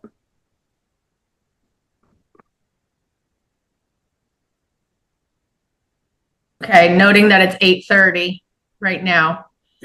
What's Can left? we just add the footnote to this one, the ZBA? I mean, I know we don't have it across any of these footnote repair 3 to agreements. probably. Well, I mean, you'd want it on all of them because that's the hazard. Although actually that one may not apply because I don't know what they use in auto repair garages. My guess is there's more than just incidental to the business. So, Well, if you do an oil change. Well, it's funny because you don't have it in the other zones. Yeah, right, so- that's what I'm saying. It may not, the It may not footnote, apply. we may yeah, want I to put would, something there, but if not that's that. something we need to change it. address. Right. Yes, Yeah. Again, Right. the less changes, the better here. Yeah. yeah, no, that's, I'm good with not All adding right. it there. Next comment from, unless anybody has anything else, next comment from Cindy is on repair shop. That was add footnote 3 to that. Which again isn't anywhere else. Yeah, because like, what are you repairing? Well, again, our definition is not very, establishment used for repair of household appliances, bicycles, lawnmowers, and similar small equipment.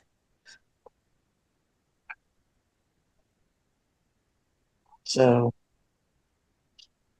does that require toxic and hazardous materials?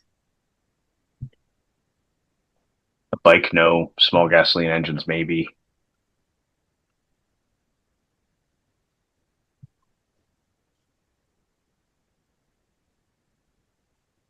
I mean, if it isn't anywhere else, I think it might be awkward to have it there, just here. If it applies, why are we not putting it in? That's my thoughts. Like, I mean, you're editing this entire column and you're making it what you want. Like, why not Right. put the applicable Yeah, things in? that's fine. That's fine. We're just Okay. gonna have to go back and clean up the others at some point. We'll make a note of that. Yeah, but we won't touch them now. Just keep it Nope. focused. Nope. Okay. That's fair enough.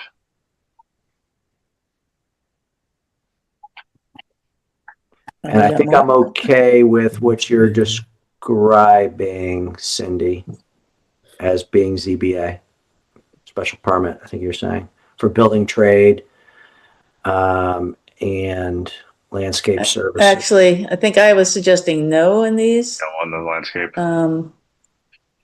given the, Um, again, it's kind of like, what do we want to see in this district? You know, this do we is, really- this is the area where I'm saying there's some discretion. Mhm. Because I know there are buildings there, and this is feedback we got from owners last year. There's buildings there that may not be classified as a building trade shop today, but when they sell their property, it might actually be valuable as a building trade shop. So they literally just would transfer the building and somebody would consume it. Instead of doing metal fab, they do building trade. And I don't want to, because that's very specific feedback we got. Yeah. So that's sort of a recognition that, okay, there is an existing circumstance. We do have a vision, but this is one of the controllables, not a flat out no. Is kind of Okay. how I thought about it. And landscape services, in my mind, if you read the definition, we're talking about a guy that, has mulch and trees. It's like a nursery in my mind, but I don't know if we have a nursery definition. If I were to describe what this business is, it's a nursery that has like a Kennedy's in Acton, which is no longer there, that offered, landscape service to go along with it. But Well, we gotta pull off of our definitions, right? Not. I understand. Right. So I have a suggestion. I have a pretty vision too, but I'm just like, I want to be cautious. Are you okay? Can I make a suggestion? Sorry, about these two items now, and I don't want to mix too many things, but the ZBA recently heard the special permit for the 975 project that we approved, and there was some conditions that went into that special permit limiting sort of the vehicles. I think the concern was for parking of overnight of large vehicles, and I kind of wanted to capture that if we were going to allow this use, to at least footnote it that these, we won't have sort of this oversized vehicle parking visible.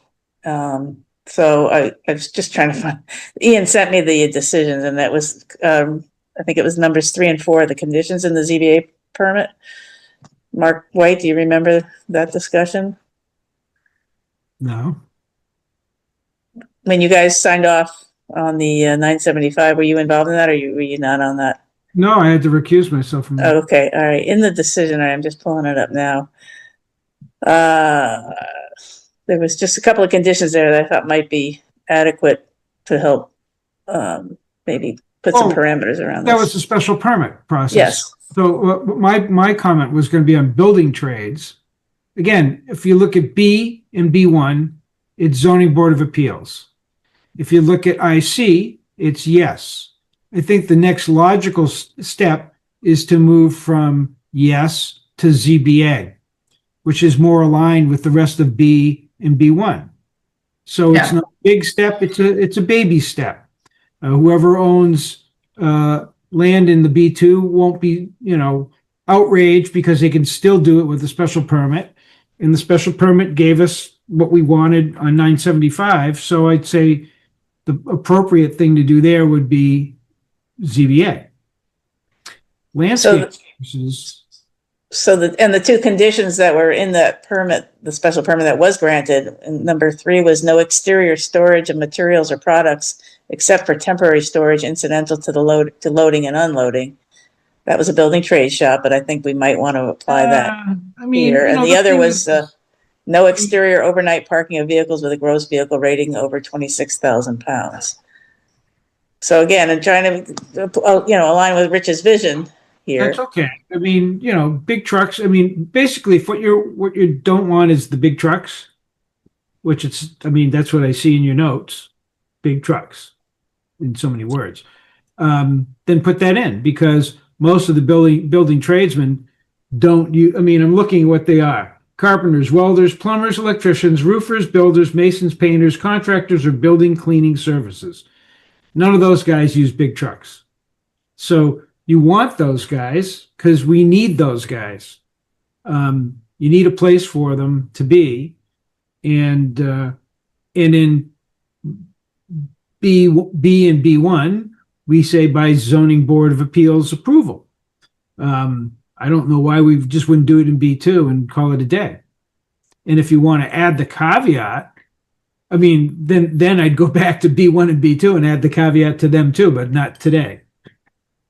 So, Cindy, can you take this offline, work something up, run it past Rich, Alec, whatever, if you're thinking a footnote, and then so we can keep moving forward. Okay. Other items here.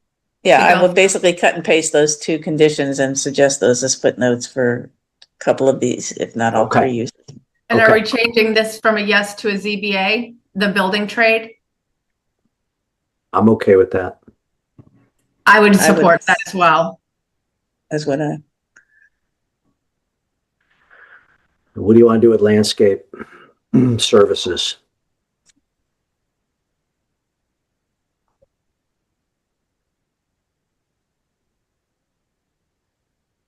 Landscaping, snow removal, yard maintenance, such as grass cutting, leaf removal, and the care of planting beds, as well as the installation of plants, planting beds. It's a landscaper's shop.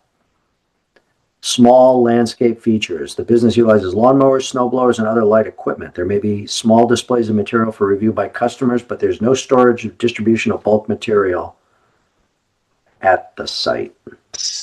So I might be okay with it as a yes, but I would like to suggest my 2 footnotes that I will submit. Okay. I'm comfortable with that too. So can you make a note, Ian, that Cindy will add footnotes for building trade, landscape, and I guess those are the only 2.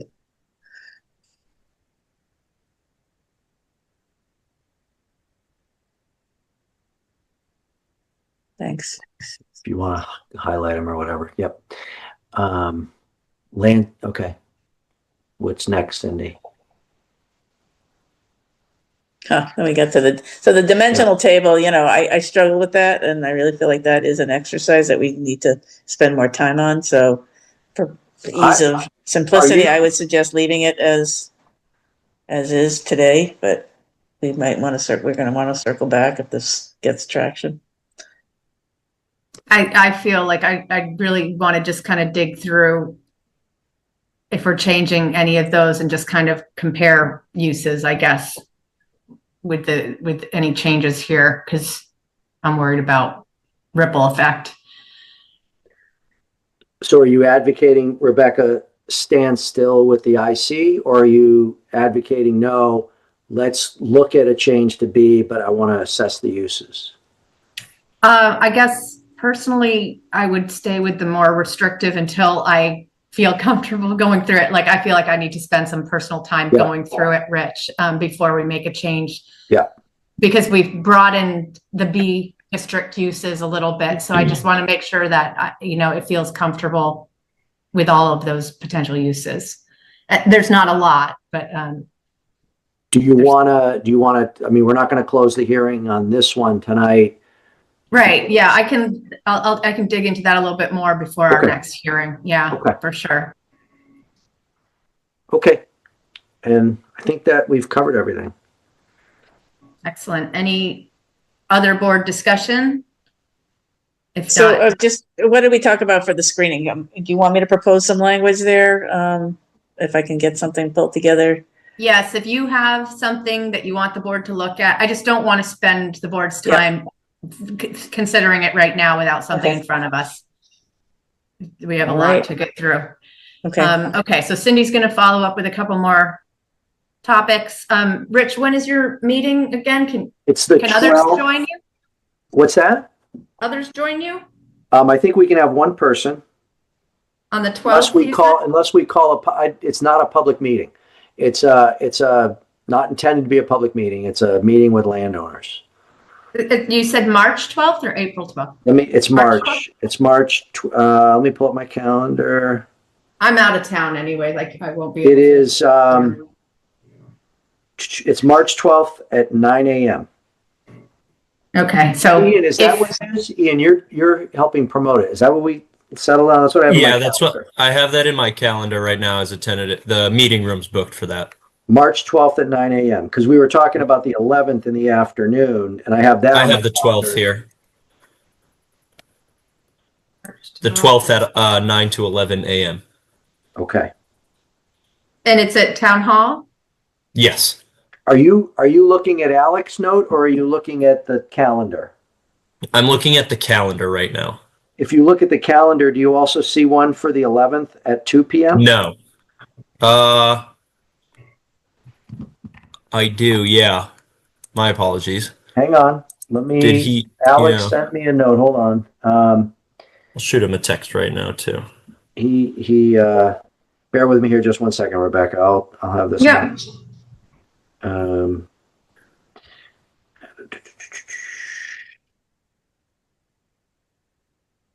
Because we were back and forth. March 11th. It's March 11th at 2 p.m. All right. Thank you. That's I'm going to what go I ahead and confirmed delete with the him. other one. March 11th at 2? 2 p.m. March 11th. And so I would say, yeah, one other person can join me to keep it as a non-quorum event.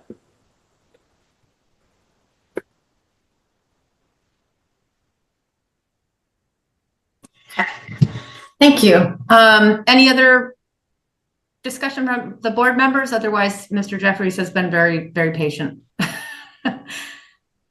Okay, opening it up for public comment. Can we unmute Mr. Jeffries? Hi there. Hi. Hi. Just curious, did you see the notes that I put in? I don't know if you can even see that stuff, but I did hit return on something. I was taking notes as I went. Can you see them? We cannot see notes from you, but if you have something you'd like to share with the board.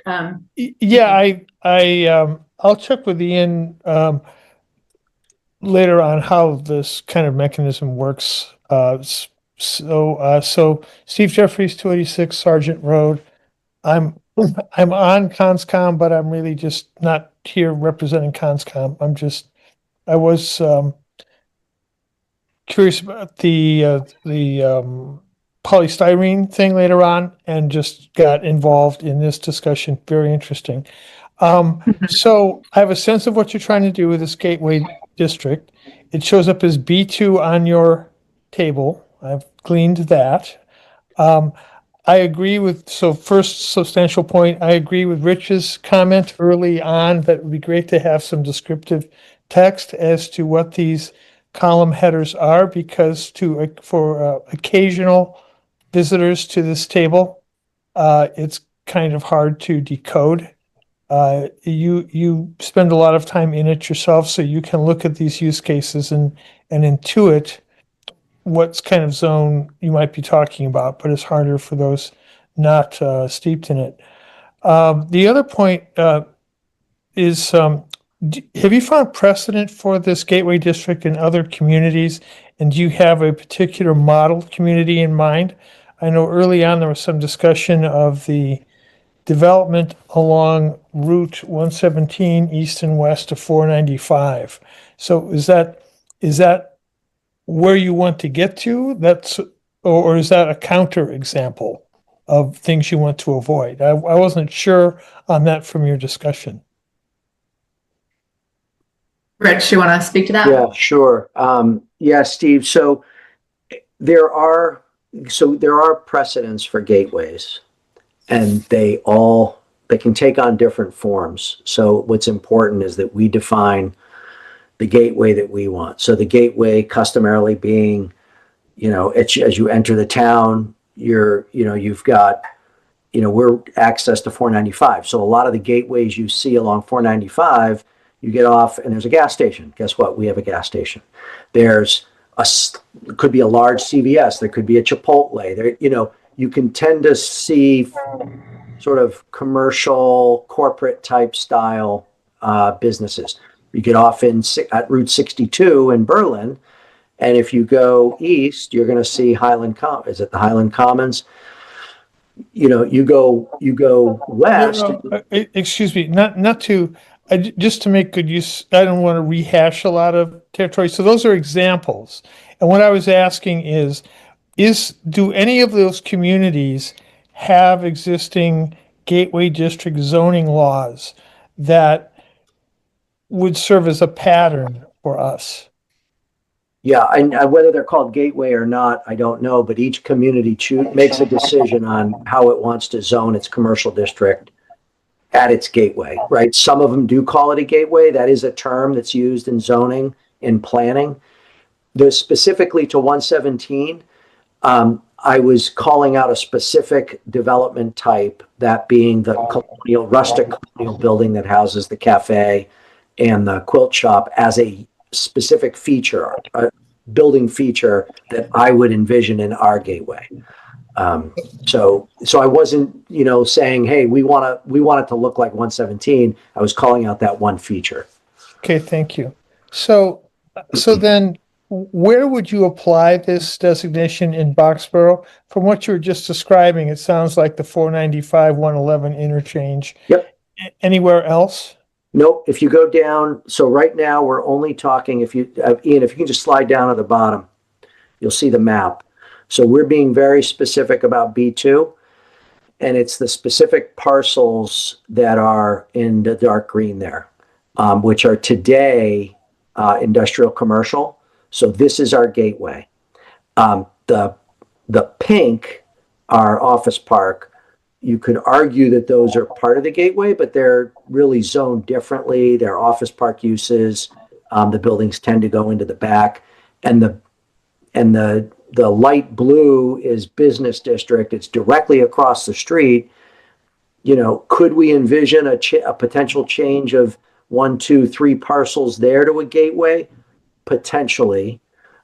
This is trying to address the most intensive uses that exist right now, which are those industrial commercial uses, and rather than just say, let's establish a B district, because there are some things about the B district, as you heard tonight, that may not fit with a gateway. We said, let's establish a third business district. And you could see it expanding, no promises, but you could see it expanding potentially to the north of Mass Ave. Would it apply to the gateway coming in from Acton? I don't know. I haven't thought that far about it, Steve. Okay, thank you. You've answered my questions. Yep. Okay. Any other comment from public at this point? Okay, great. I'm going to hold comments for the rest of these articles or placeholders until the end of this this section. But moving on to revision to Article 2.6, Rich. I'm still up, huh? All right. You're still up. Hopefully this one's a quick one. All right. This is the design review. I don't think we already had a hearing on this. This just incorporates business one. What this does not do is incorporate business two. And so I thought of that as I looked at the packet. And did we decide we're going to do an on-floor amendment, or do we want to? We did. We that's what we discussed last time. Okay. Maybe that's not what we need to do, but maybe in the writing of the, the article, or not in the article legal thing, but in the write-up, we say something about that.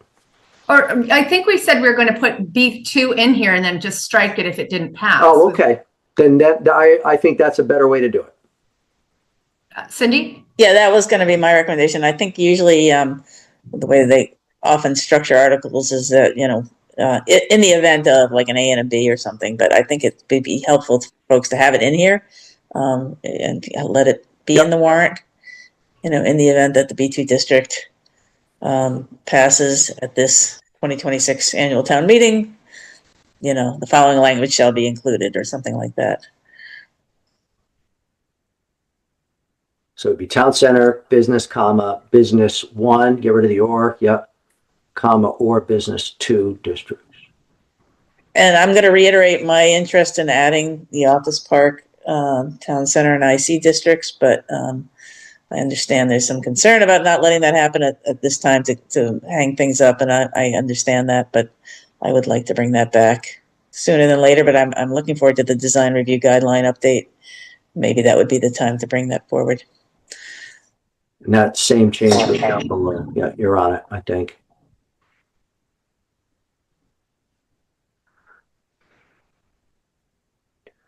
I've got nothing else on this one, Rebecca. That's okay. Any other discussion on this topic?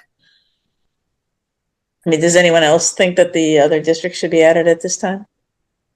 I think it would be great, Cindy, but I just, I think small bite on this one at least. And if we want to come back for it, I think this is I don't know. I guess I'd like to see this go forward. I'd be happy to adopt that as well, but I think I've heard majority say later. Okay, and the word advisory is not in this text, is that correct? It just references.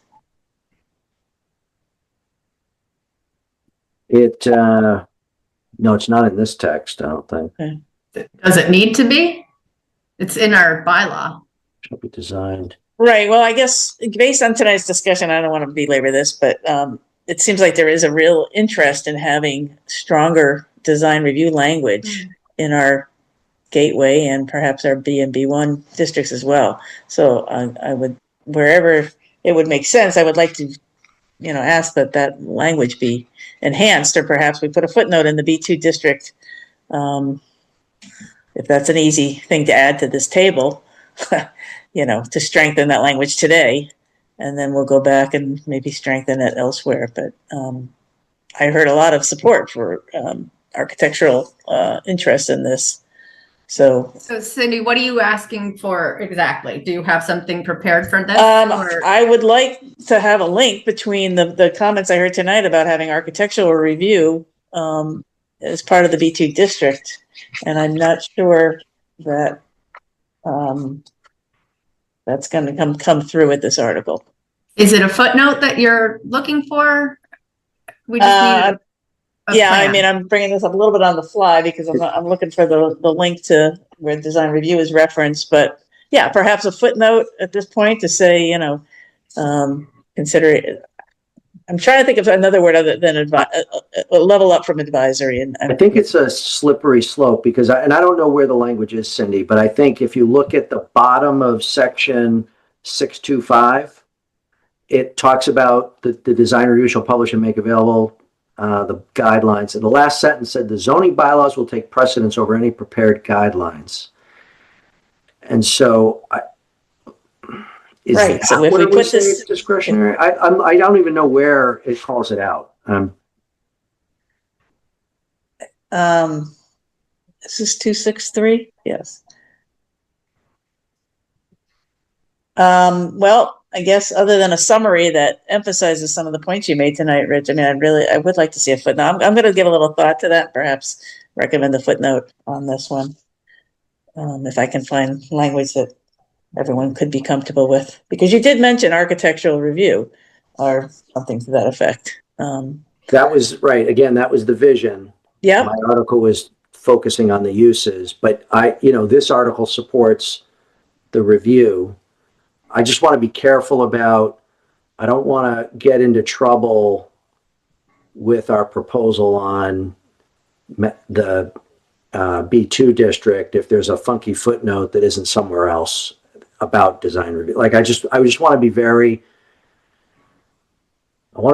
transparent that we're the focus is to just focus on uses and switch these industrial commercial to this business too, which is our gateway. And yes, design review applies just like it applies everywhere. I just want to be very careful, Cindy, about how we attack it. Take a look at it and let's look at the words, because I'm not tracking where I thought it was that this section that did everything, but maybe there's other language in the design review guides. I'm going to do some homework on it as well. Yeah, I will spend a little time thinking about how to put this in a way that, I know your concern and we're not going to lock it in, but you've expressed a vision. I think we're trying to help you get to that vision, or we'd like to get to that vision. And that seems to be an important element of it. So why not try and make that a part of this new district? Because you are getting an opportunity here. So let's use that opportunity in a positive way. Okay, so do your homework, come to the next meeting with something that we can all look at and consider. Okay. So we're going to keep this one open for now, Ian. Let's go to our next one. Revisions to 4.2.2, accessory dwelling. I believe we're ready to move this one forward, but let's, any additional comments from the board members?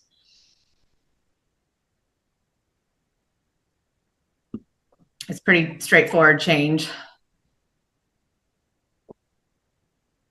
Yep. Are we going to discuss who's writing the summaries, by the way? Yeah, perhaps. I mean, let's try to get through this. Okay, so I'm not hearing any other discussion about this one. So I'd entertain a vote to recommend this article. I motion that we recommend the article revisions to 4.2.2 to expand the maximum allowed size of an accessory dwelling unit by right. Second. Okay, moved by Rich, seconded by Chris. Any discussion? Okay, as I see you, Rebecca, you weren't going to ask for public input before we on a recommendation? Well, before we recommended, you said you were going to hold public input. Is there any public comment on this ADU bylaw?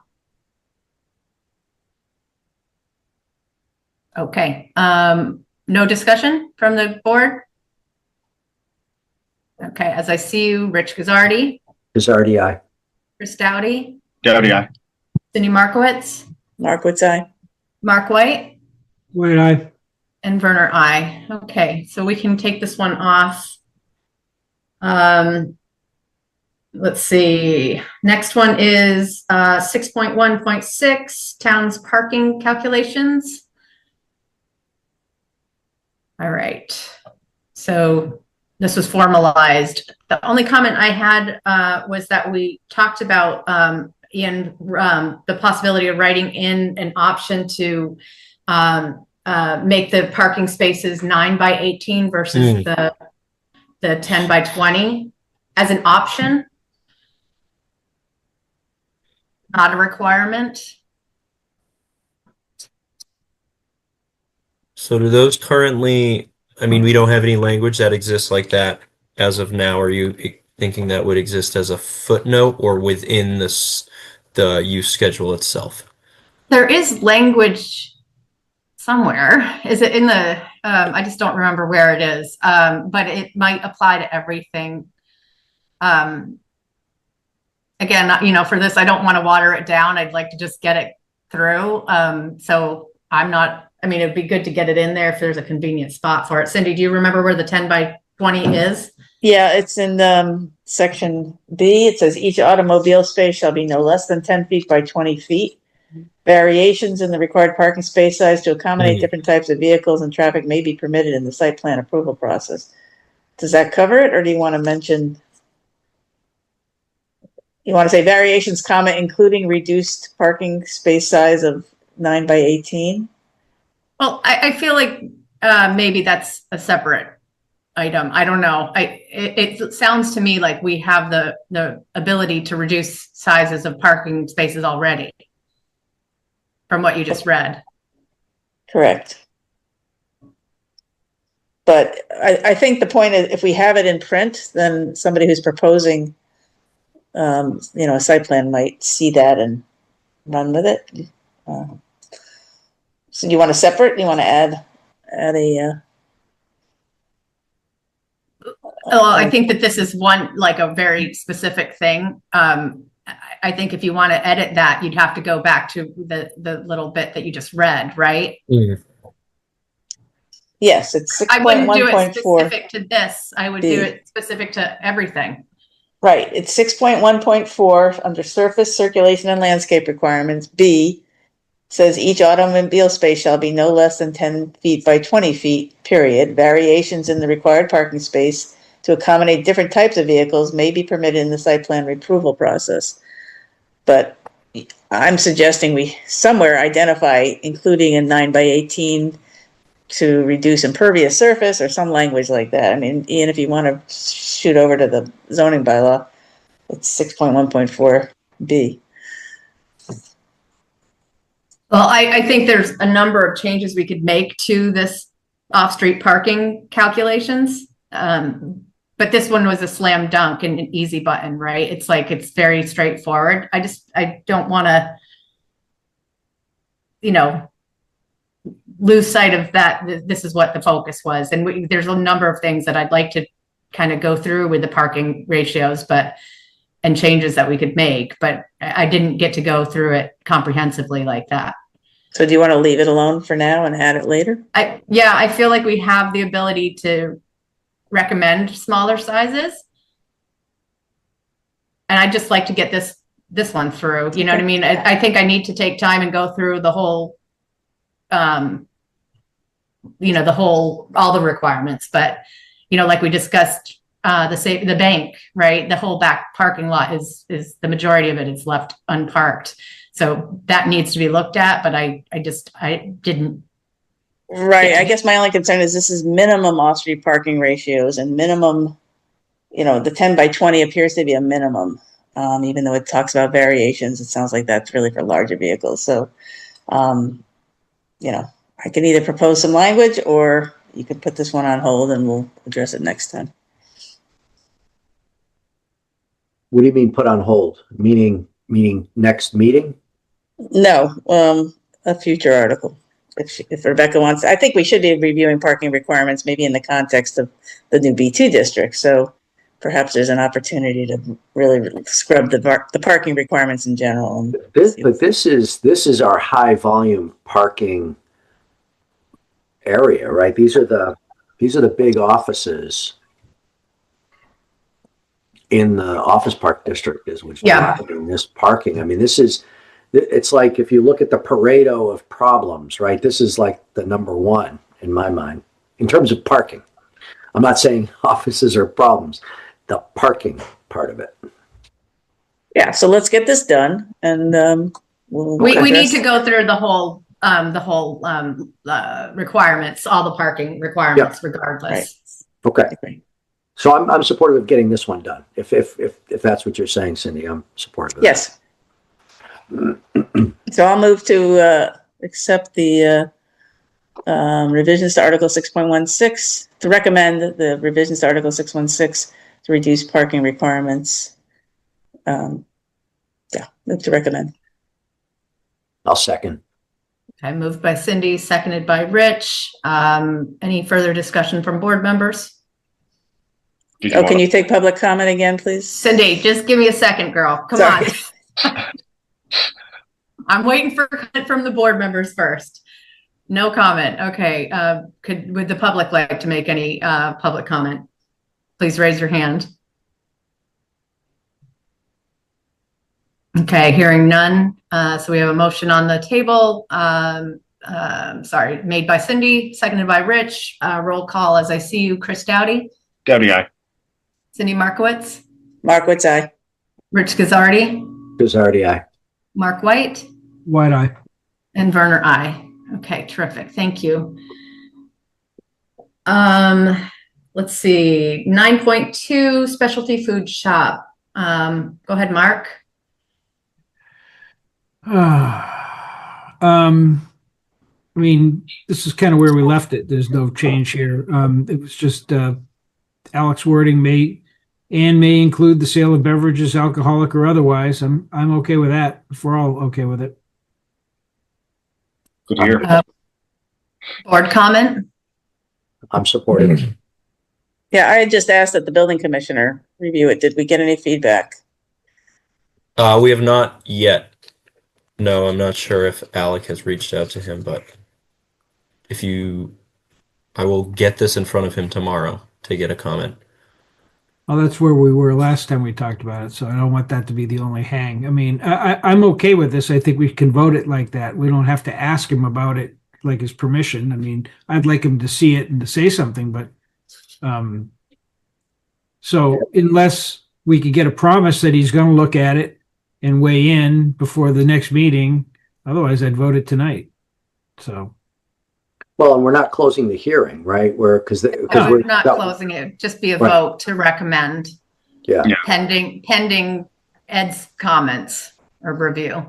So why don't we do that? We kind of move forward at least one baby step. Sure. Is that your motion? That was my motion. Yes.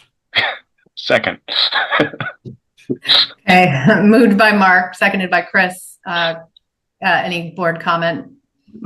Sorry, the motion is to approve the recommend this language subject to review and Ed's approval. review. Can you ask Ed, please, to put something in writing on this? I'd like to have documentation on his comments. Thank you. That's I guess, subject to his comments, I can vote yes. Okay. Any public comment on this? Okay, hearing none. So as I see you, Chris Dowdy. Dowdy, aye. Cindy Markowitz. Markowitz, aye. Mark White. White eye. Rich Gazzardi. Gazzardi, aye. And Werner, aye. Okay. I believe I asked for public comment on everything, but I'm going to open it up one more time just in case I might have missed one. Any public comment, please raise your hand. Okay, moving on. Under general business, the scenic road bylaw.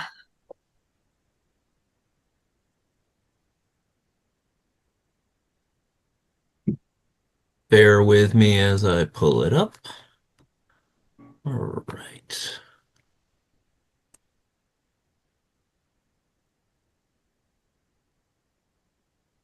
All right. So we'll be going through Cindy's V3, I believe. So she accepted most of the changes by Jonathan Eichman, but I'll give that to you, Cindy, if you want to go through these. Yeah, I'll try and be quick. Sorry. Yeah, John, I did accept most of KP Law, but I might have missed some at the bottom.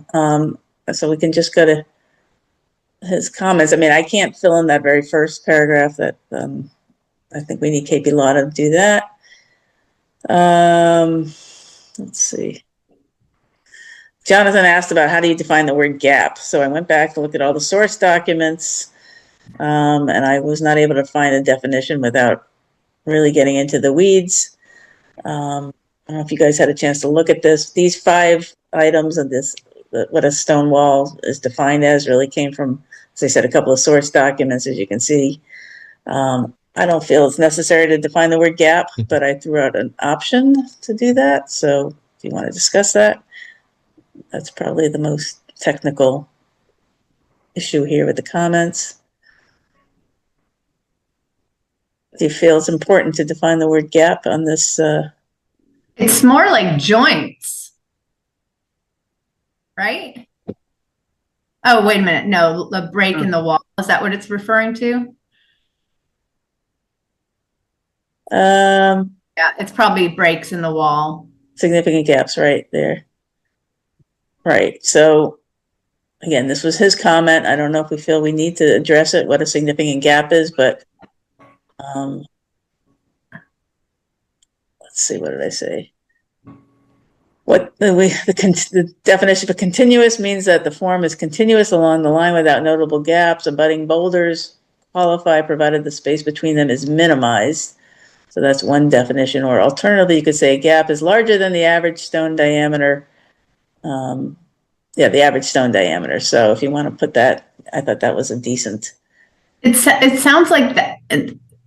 I don't know. I'm reading through this. I mean, it sounds like they're saying breaks in the wall when I read this. Granular means rather than large slab elongated. Continuous along the wall. I mean, I would call that jointing, right? It's jointing. It's wall jointing. Gaps is a weird word. When you say, I don't know what you mean by jointing, meaning, you know. It's hard for me to say, like, is it talking about a wall breaking at like a driveway, or is it talking about, because some of the definitions that I'm seeing here sound like they're talking about joints in the wall. Like it's defining the word continuous. What is a continuous wall? Meaning no significant, continuous means no significant gaps. That's so one of the criteria. Like several piles of rocks. Right? Like here's a pile, right. There's a pile, here's a pile. It's more. Yeah, the wall doesn't break. There's no wall break. It's not like gap is a weird word. Right. Well, you want to use the word break, it's the same question. What's a significant break? He was trying to get us to be specific. So it doesn't break. It shouldn't break, right? The scenic walls are continuous. But if there's like one brick wide gap, it's like a 6-inch divot, it's now two walls. So I like the average stone of larger than anything as average, larger than the average stone diameter. To me, is a good definition of a gap. Yeah, probably. So why don't you put parenthetically after the word gap, parenthetically larger than the average stone diameter,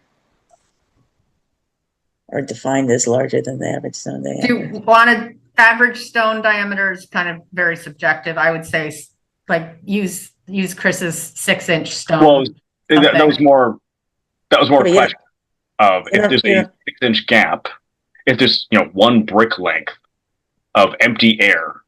No, I understand where you're going, Chris. I'm just saying average stone. It could be this big, or it could be a boulder that's the size of your house. So, like average stone, you should put some parameters around what that is. So it shouldn't be more than 6 inches or something like that, right? Yeah, but if these stones are 12, inch stones, and you have a 6-inch between them, that doesn't seem like that's such a big gap.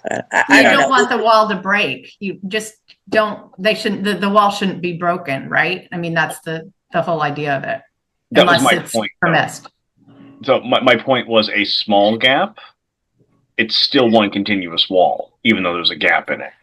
So you need to have so it's coming to the same point from the other direction of there might be a small gap in it, but I'm still going to consider that a contiguous wall. Right. So I'm trying to define. Well, that's what we're saying. We're just saying an average stone needs to be more. Yeah, you need a number to that, because is that 3 inches or 2 feet?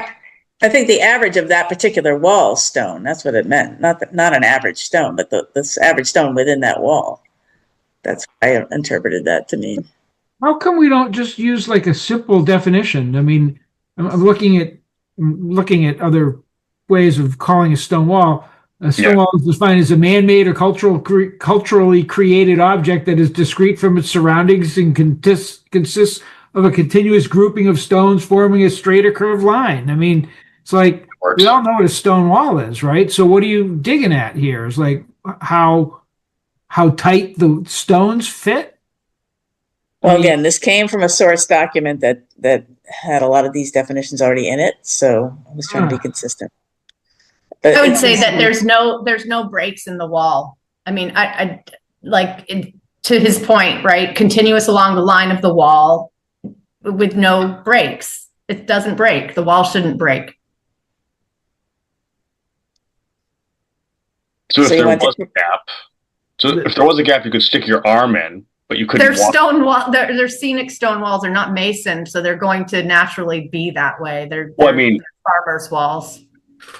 From a lawyer's perspective, that is two distinct walls because there is a break in the middle, and a wall does not have a break, so there has to be two separate walls. Just I can see why getting into the semantics happened, because if you ask a lawyer a semantic question, they're going to give you a very good lawyer answer.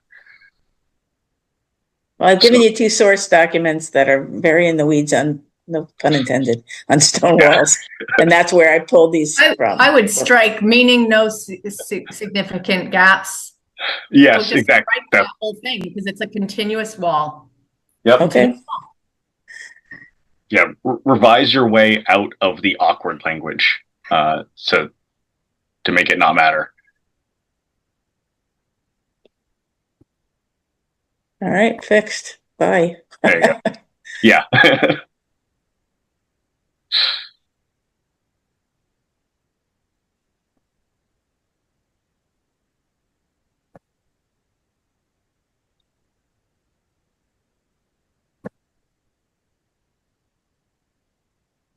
Oh, so in the definition of removal, rebuilding, or destruction of stone walls, they had a definition about sandblasting, covering, or painting.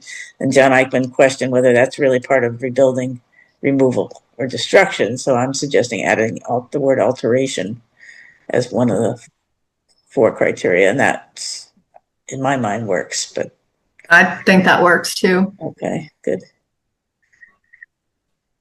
Okay, then I just put it in the word alteration down there as well.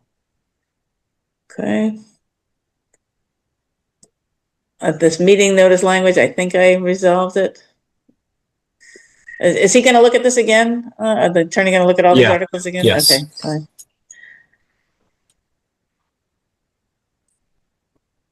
And then I put back the decision criteria. Alec and I talked about taking it out for brevity, but John Eichmann suggested that it should be back in there. So rather than putting it in the application form, we're going to just put it right back in.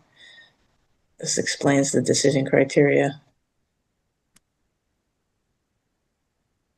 And then these, I think, these were his edits that I didn't accept, but I should have, Ian. These ones up here? Yeah. Okay. I think, or at his request.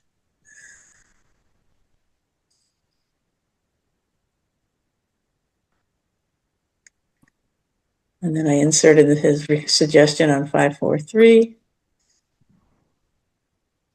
He also, when I asked whether we actually issue a permit or a decision, he's suggesting we just use the term decision. So when the guys when you go to revise the form, make sure it's not a permit anymore. It's a decision. Yeah. Okay. Okay. And I sent you guys a draft of a revised form, but you might have to play with that. And then other compensatory action, did we include everything?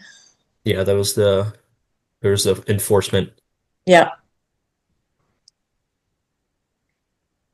And then he asked about the exemption. He said, you're not able to remove this exemption because it's in the law. So I guess we have to remove that, but I wasn't sure. I mean, it just means the town has to come to the planning board, I guess, if they're going to do that for right-of-way maintenance, because he says it's required. And then the bottom one, E, we just passed a bylaw saying the town planner can do this for, how many inches, how many feet, right? We bumped up to 10 feet to 15 feet or something. And he's also saying, per the statute, planning board can't, the planning board must approve it. So I needed you guys to I need the planner to reconcile that, because we've had it in our bylaws. The planner can do it without the planning board's approval. So that's a planning department question. Okay.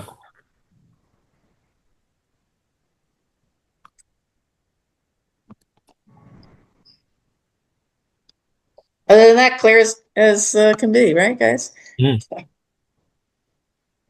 it sounds like this one needs another round, so we probably won't vote this one yet.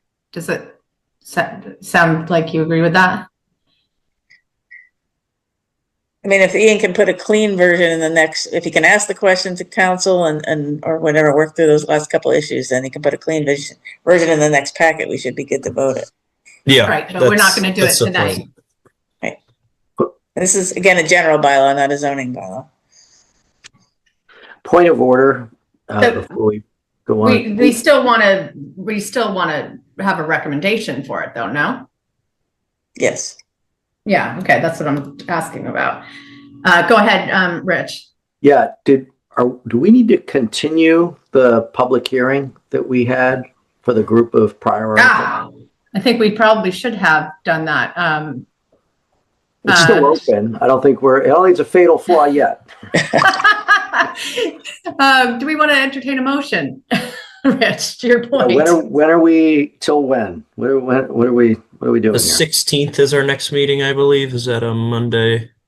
Oh, I thought it was the 23rd. Oh no, 16th. 23rd is the select board one, where we might be invited. So yeah, the 16th is our next, at least on my calendar. Yeah. Yeah, on the agenda as well, I believe that is. All right. And, so what am I motioning? What's the name of the public? Motion to continue the amendments to the Boxborough zoning bylaw. Public hearing. So yes, that's my motion. Second. To the 16th of March, 2022. 16th of March at 7 p.m. We have an appointment at, I think, first thing, don't we? For the water, I think with the water report, it was going to come first. 7:05 p.m. Yeah. We don't have to start at 7:05, but good. Yeah. Okay. Well, should we push it out? How long is the water report thing? Because I know people get a little, like you're saying, is it 7:30? How long is that going to go? I never mind putting them closer together, Rich, honestly, because then, God forbid the water resources report doesn't get reported on that day, and then you can't move into the hearing. So if we do 7:05, then we can give them, 30 minutes, or we can go right into it if we need 7:05 then. 7:05. Okay. Second. Okay, so motioned by Rich and seconded by Chris. Any discussion? Okay, as I see you, Chris Doughty. Doughty, aye. Cindy Markowitz. Markowitz, aye. Mark White. White eye. Rich Gazzardi. Gazzardi, aye. And Werner, aye. Thank you for bringing that up, Rich. Yep. Okay, so next we have, so we're gonna continue this discussion till that date. Okay, regarding the scenic road bylaw, you're gonna get a little bit of feedback and some edits from town planner. So rodenticides is next.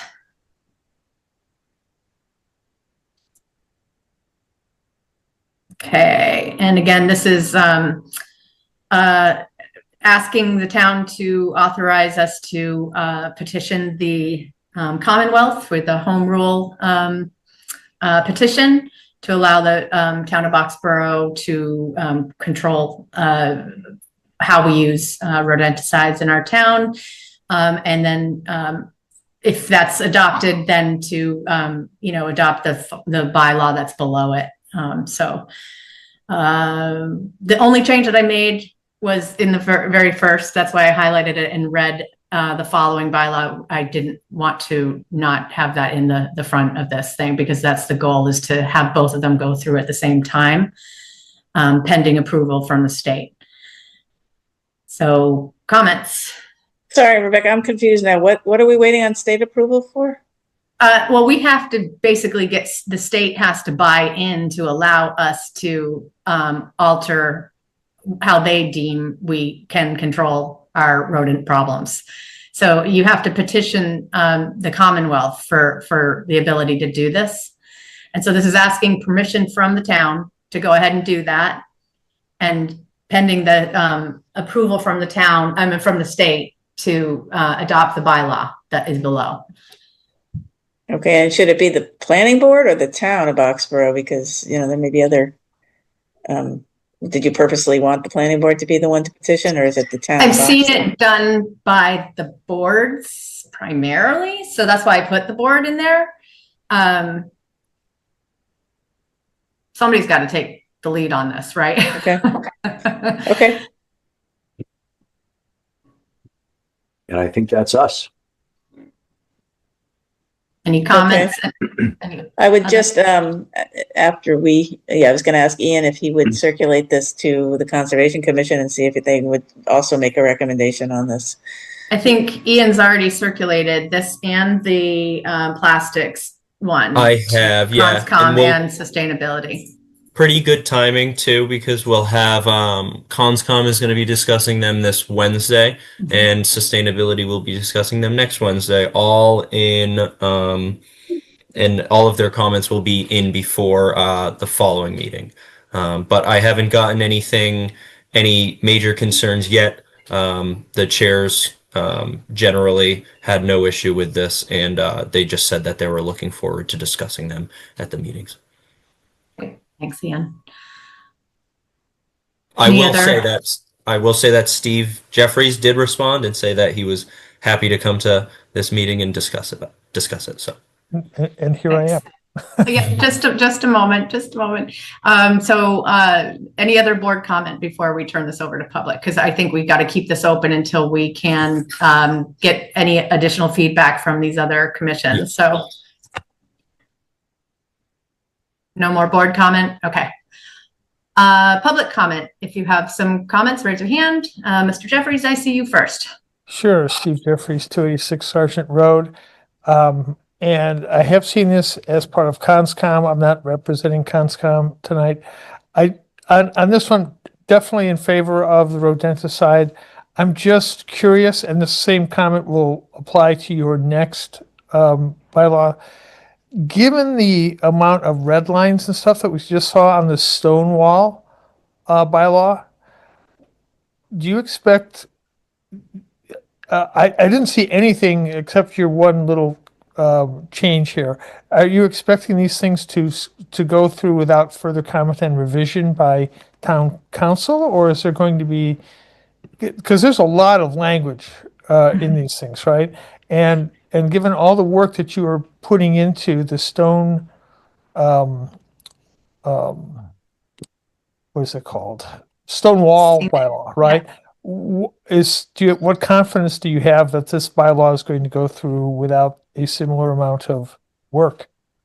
I have a lot, Mr. Jeffries, because okay. these have, both this one and the plastics have both gone through and been adopted by, they're actually like adopted from other bylaws. Sorry, you're jumping around a little bit on the screen. Other towns. Other towns, yeah. So we did not have to reinvent the wheel. So they've already been approved by the state. This one, for instance, has already been approved by the state. So I think it's, we just adopted other people's bylaws that have already gone through the process.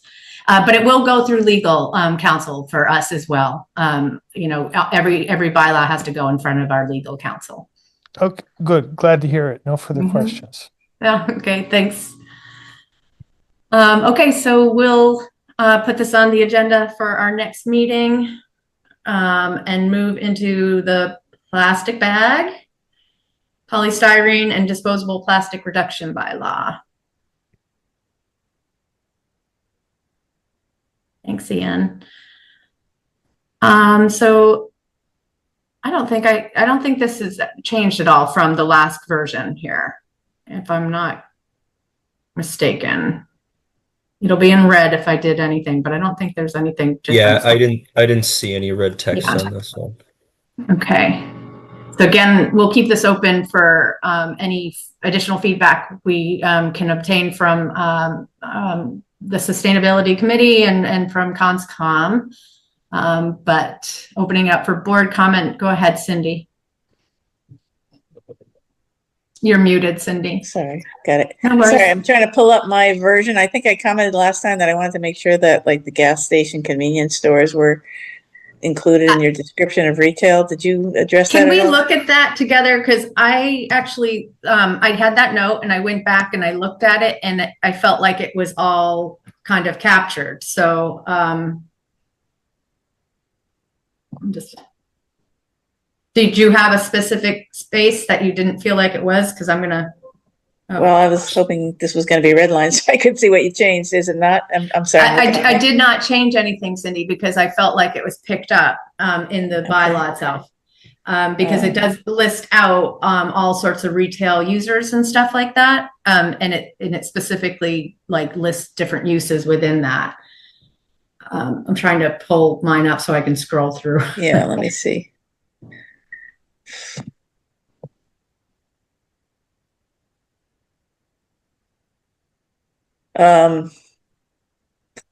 Yeah, food establishment.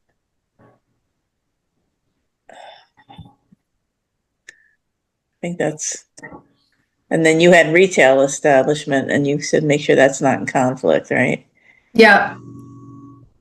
So I guess my question, I just want to make that sure was the change I made, is actually that getting that retail thing unhighlighted. So what does it say now? Sorry, I'm jumping back and forth. So this is where I felt like we had it covered. That definition of retail establishment says shall mean a store or premises engaged in retail business of selling or providing merchandises, goods, groceries, prepared takeout foods and beverages for offsite premises. Can you scroll down, Ian? I'm sorry to interrupt, Rebecca. Down to retail establishments. That's where you're at? In the definitions, keep going. Okay, now you can read it for yourself, but this lists out a number of different business types.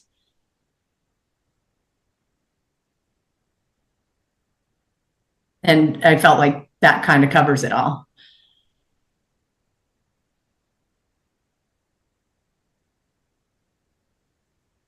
Is this a new definition, Rebecca, or was this the same as last time? It's in there. Yeah, it's the same. It's the same as last time. I just took the question mark off of it. Okay. Okay, so my question, if you feel comfortable, just things that I had asked were covered in this definition. Restaurants, yes, is covered above, and food establishment. Retail store is covered. Specialty food shop presumably is covered. And gas station. You think those are all covered? They're all selling or providing merchandise, goods, groceries, takeout, beverages for off premise. Okay. Yeah, I just felt like that probably covers it. Okay, just want to make sure that the building inspector or whomever would enforce this has all the tools. I think that's a great point. I mean, Ian, we should be running probably all of these things by the BI, to make sure that feels like it's enforceable. I'll get these two, or three general ones to him as well. And if he has any comments, I'll ask that he just puts them into a memo or document. That'd be great. Thank you. More board comment? Okay. Opening it up to you again, Steve. If you have another comment you'd like to share, please do. Sure, Steve Jeffries, 286 Sergeant Road. So what feedback have you got from the business community on this? Have you sought them out? We have not had the opportunity yet to do that, Steve.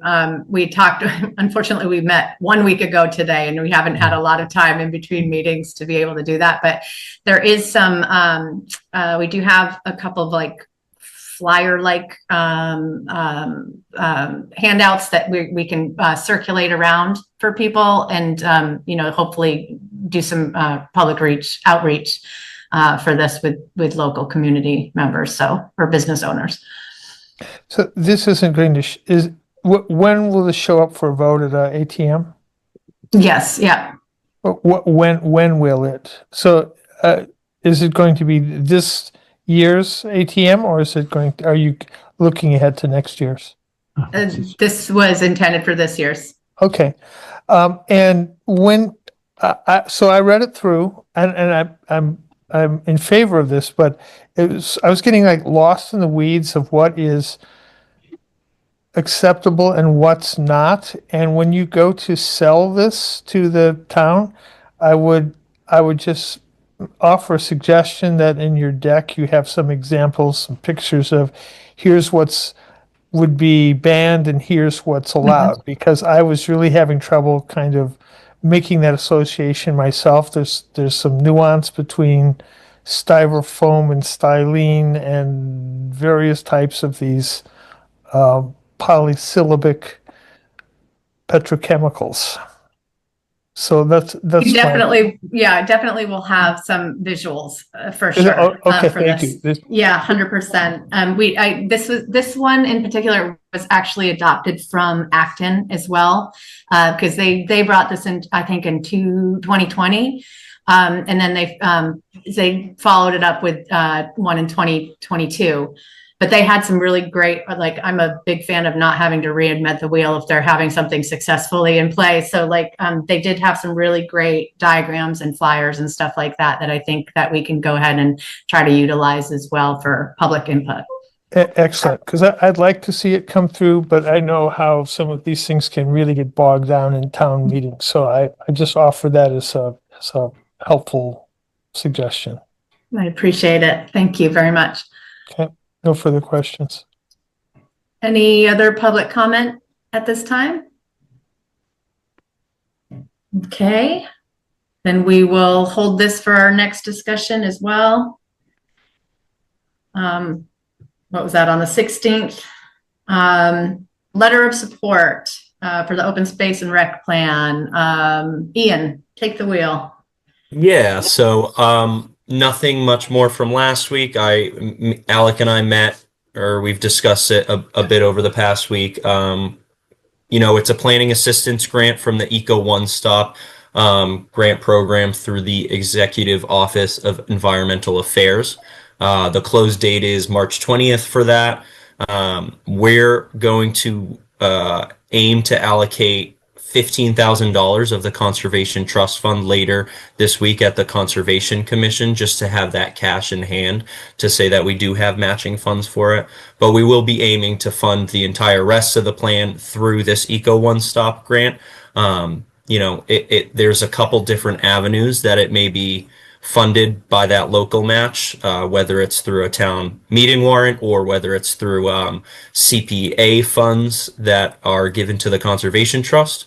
But regardless, this is about a letter of support. We'd really like to see the planning board on board with this. The AgCom, the ConsCom, and the RecCom are signing a joint letter of support, because there'll be the three committees chairing the OSRP working group. And so it's a strategic plan that obviously we would more than welcome a planning board member to sit on that working group as well and be a member of that team. But in the short term, when we're focused on acquiring this funding and making sure that it's paid for, it would be only more help if the planning board is able to pen a letter or accept a draft letter and have the chair sign it on behalf of the board. We're also reaching out to Rep and Senator Senna and help me out here. Senator Eldridge. Thanks, Eldridge. And looking for letter support from them as well for this. Thanks, Ian. Board comments, thoughts on this? I guess, this is one of many plans what we work on, and we're not, again, I'm supportive of it, but this feels like an extra ask. I'm happy to speak in favor of it at town meeting, but I'm not sure why we're being asked for our actual letter of support on this particular plan. And the town does a ton of plans. We do the HAS plan, we do the flood, all the other stuff. So I'm just trying to differentiate, understand why this one is any different than all the others. Ian, why don't I take that one? Yeah. So as I've learned throughout the years working with open space and rec plans, planning boards are not always engaged in the planning process of an OSRP. It seems commonplace to Boxborough because, in my opinion, we do a very inclusive OSRP process that engages a variety of boards and committees. But as I've seen in other communities, they don't hear about it until the very end. They get tagged in for maybe one engagement session, then they do a letter at the end of the planning process. Foxborough has a rich history of engaging their planning board in the OSRP process, and I think that's something we should speak to because it shows what a better plan ours is because of it. Any other board comment questions? Do we? I don't think we normally do recommend these things, though, do we? Where this is a plan prepared by a separate board or committee, engaging other boards and committees in the recommending process does strengthen our application. You didn't answer the question, though. Typically, I don't know. Typically, I don't ask for it because most of our planning documents do come from the planning board. So I don't get a letter of support from the board that would be ultimately authorizing and approving it. How does the board feel about authoring a letter to support? Am I missing this? Am I not seeing this item in the? Yeah, I did not. I just went back and looked for it too, Rich. I'm not seeing it. It's listed under general business and immediately before administrative business at the bottom of page 1. Well, it's listed on the agenda, but is there anything for us to? Yeah, on the app. I'll see an example. We are specifically seeking a motion authorizing the associate town planner and the chairperson to prepare a letter of support on behalf of the planning board. Okay. That we would review, or you could, I believe, Ian, correct me if I'm wrong, but their next meeting is before the application deadline, correct? Yeah, that's correct. That would be the 16th. The application's not due for submission till the 20th. So this is a grant. Is there a place? Oh, okay. Is there a place where we can I generally like to read what I'm recommending, you know? I think this all sounds good. Don't get me wrong. I'm not trying to be an obstructionist. I just, what am I recommending? That's all. Would Ian, Alec, would you like to author something for the board to review at our next meeting? And then the board can make a decision at that point about whether or not we endorse it. Absolutely. And I'll send it to you for review first, Rebecca. Okay. Terrific. Any other discussion on that item? Okay. Moving on to administrative business. We do not have minutes. We got through the correspondence. Alec, you came in right at the right moment because it's planner's report time. So I did just come from a very thorough meeting with the select board. A lot of good constructive feedback on a variety of our bylaws, both general and zoning bylaws. I will be typing some of that up. And I do recommend that you go back and rewatch, if you have the time available to you, the last couple hours of proceedings. I will be reaching out to individual board members, the proponents, and then I'll circulate the feedback as one general document as well. But lots to chew on between now and your next meeting. Thanks, Alec. Enclave? Nothing further to report at this time. I will note the snow is starting to melt. I don't know whether they clear their sidewalks specifically, but that is one of the big things on the checklist. I will also note we continue to receive our routine stormwater reports as per the terms and conditions. So once that snow does get cleared out, hopefully after this batch of rain, we'll be in a much better position. Ed can go out and do his initial look-throughs. And at that time, we can reach out to start scheduling walkthroughs with members of the board if they'd like to attend. Thanks, Alec. Committee reports. CPC, Chris? Nothing new. Okay, nothing new for DRB. EDC, Rich? No, we're meeting the 16th, I think, and the week not this week, but the week after. You got double booked on the 16th? Oh, am I? Is that what happened? That's the 19th, plan. 19th. No, it's a Thursday. My Okay. calendar's lost here. No, I'm not double booked on that. It Rich, it'll be is Thursday, March 19th is the next the meeting. 19th. That's it. 19th. Magic, Mark? There's no regular meeting until next month. Okay. Water resources, Cindy? Yeah, nothing since last week. Okay, and BLF, we I don't think we even have a date yet on that still. So we haven't not met again.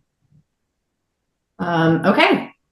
Wow, I don't know how we did it, but it's 9:41, and at this point, I'd ask for a motion to adjourn.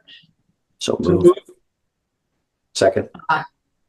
Okay, I'm seeing, okay, a motion made by Mark and seconded by Rich. Discussion, Ian, I see your hand up. Yeah, I just wanted to clarify when Alex here. Alec, we did confirm for March 11th, not the 12th for the landowners meeting. Okay, 2 p.m., March 11th. All right. Okay. Thank you. Board discussion? Seeing none, as I see you, Mark White. Why not? Rich Gazzardi, Gazzardi, aye. Cindy Markowitz, Mark Woodside? Chris Dowdy, Dowdy, aye. and Werner I. Thank you, guys.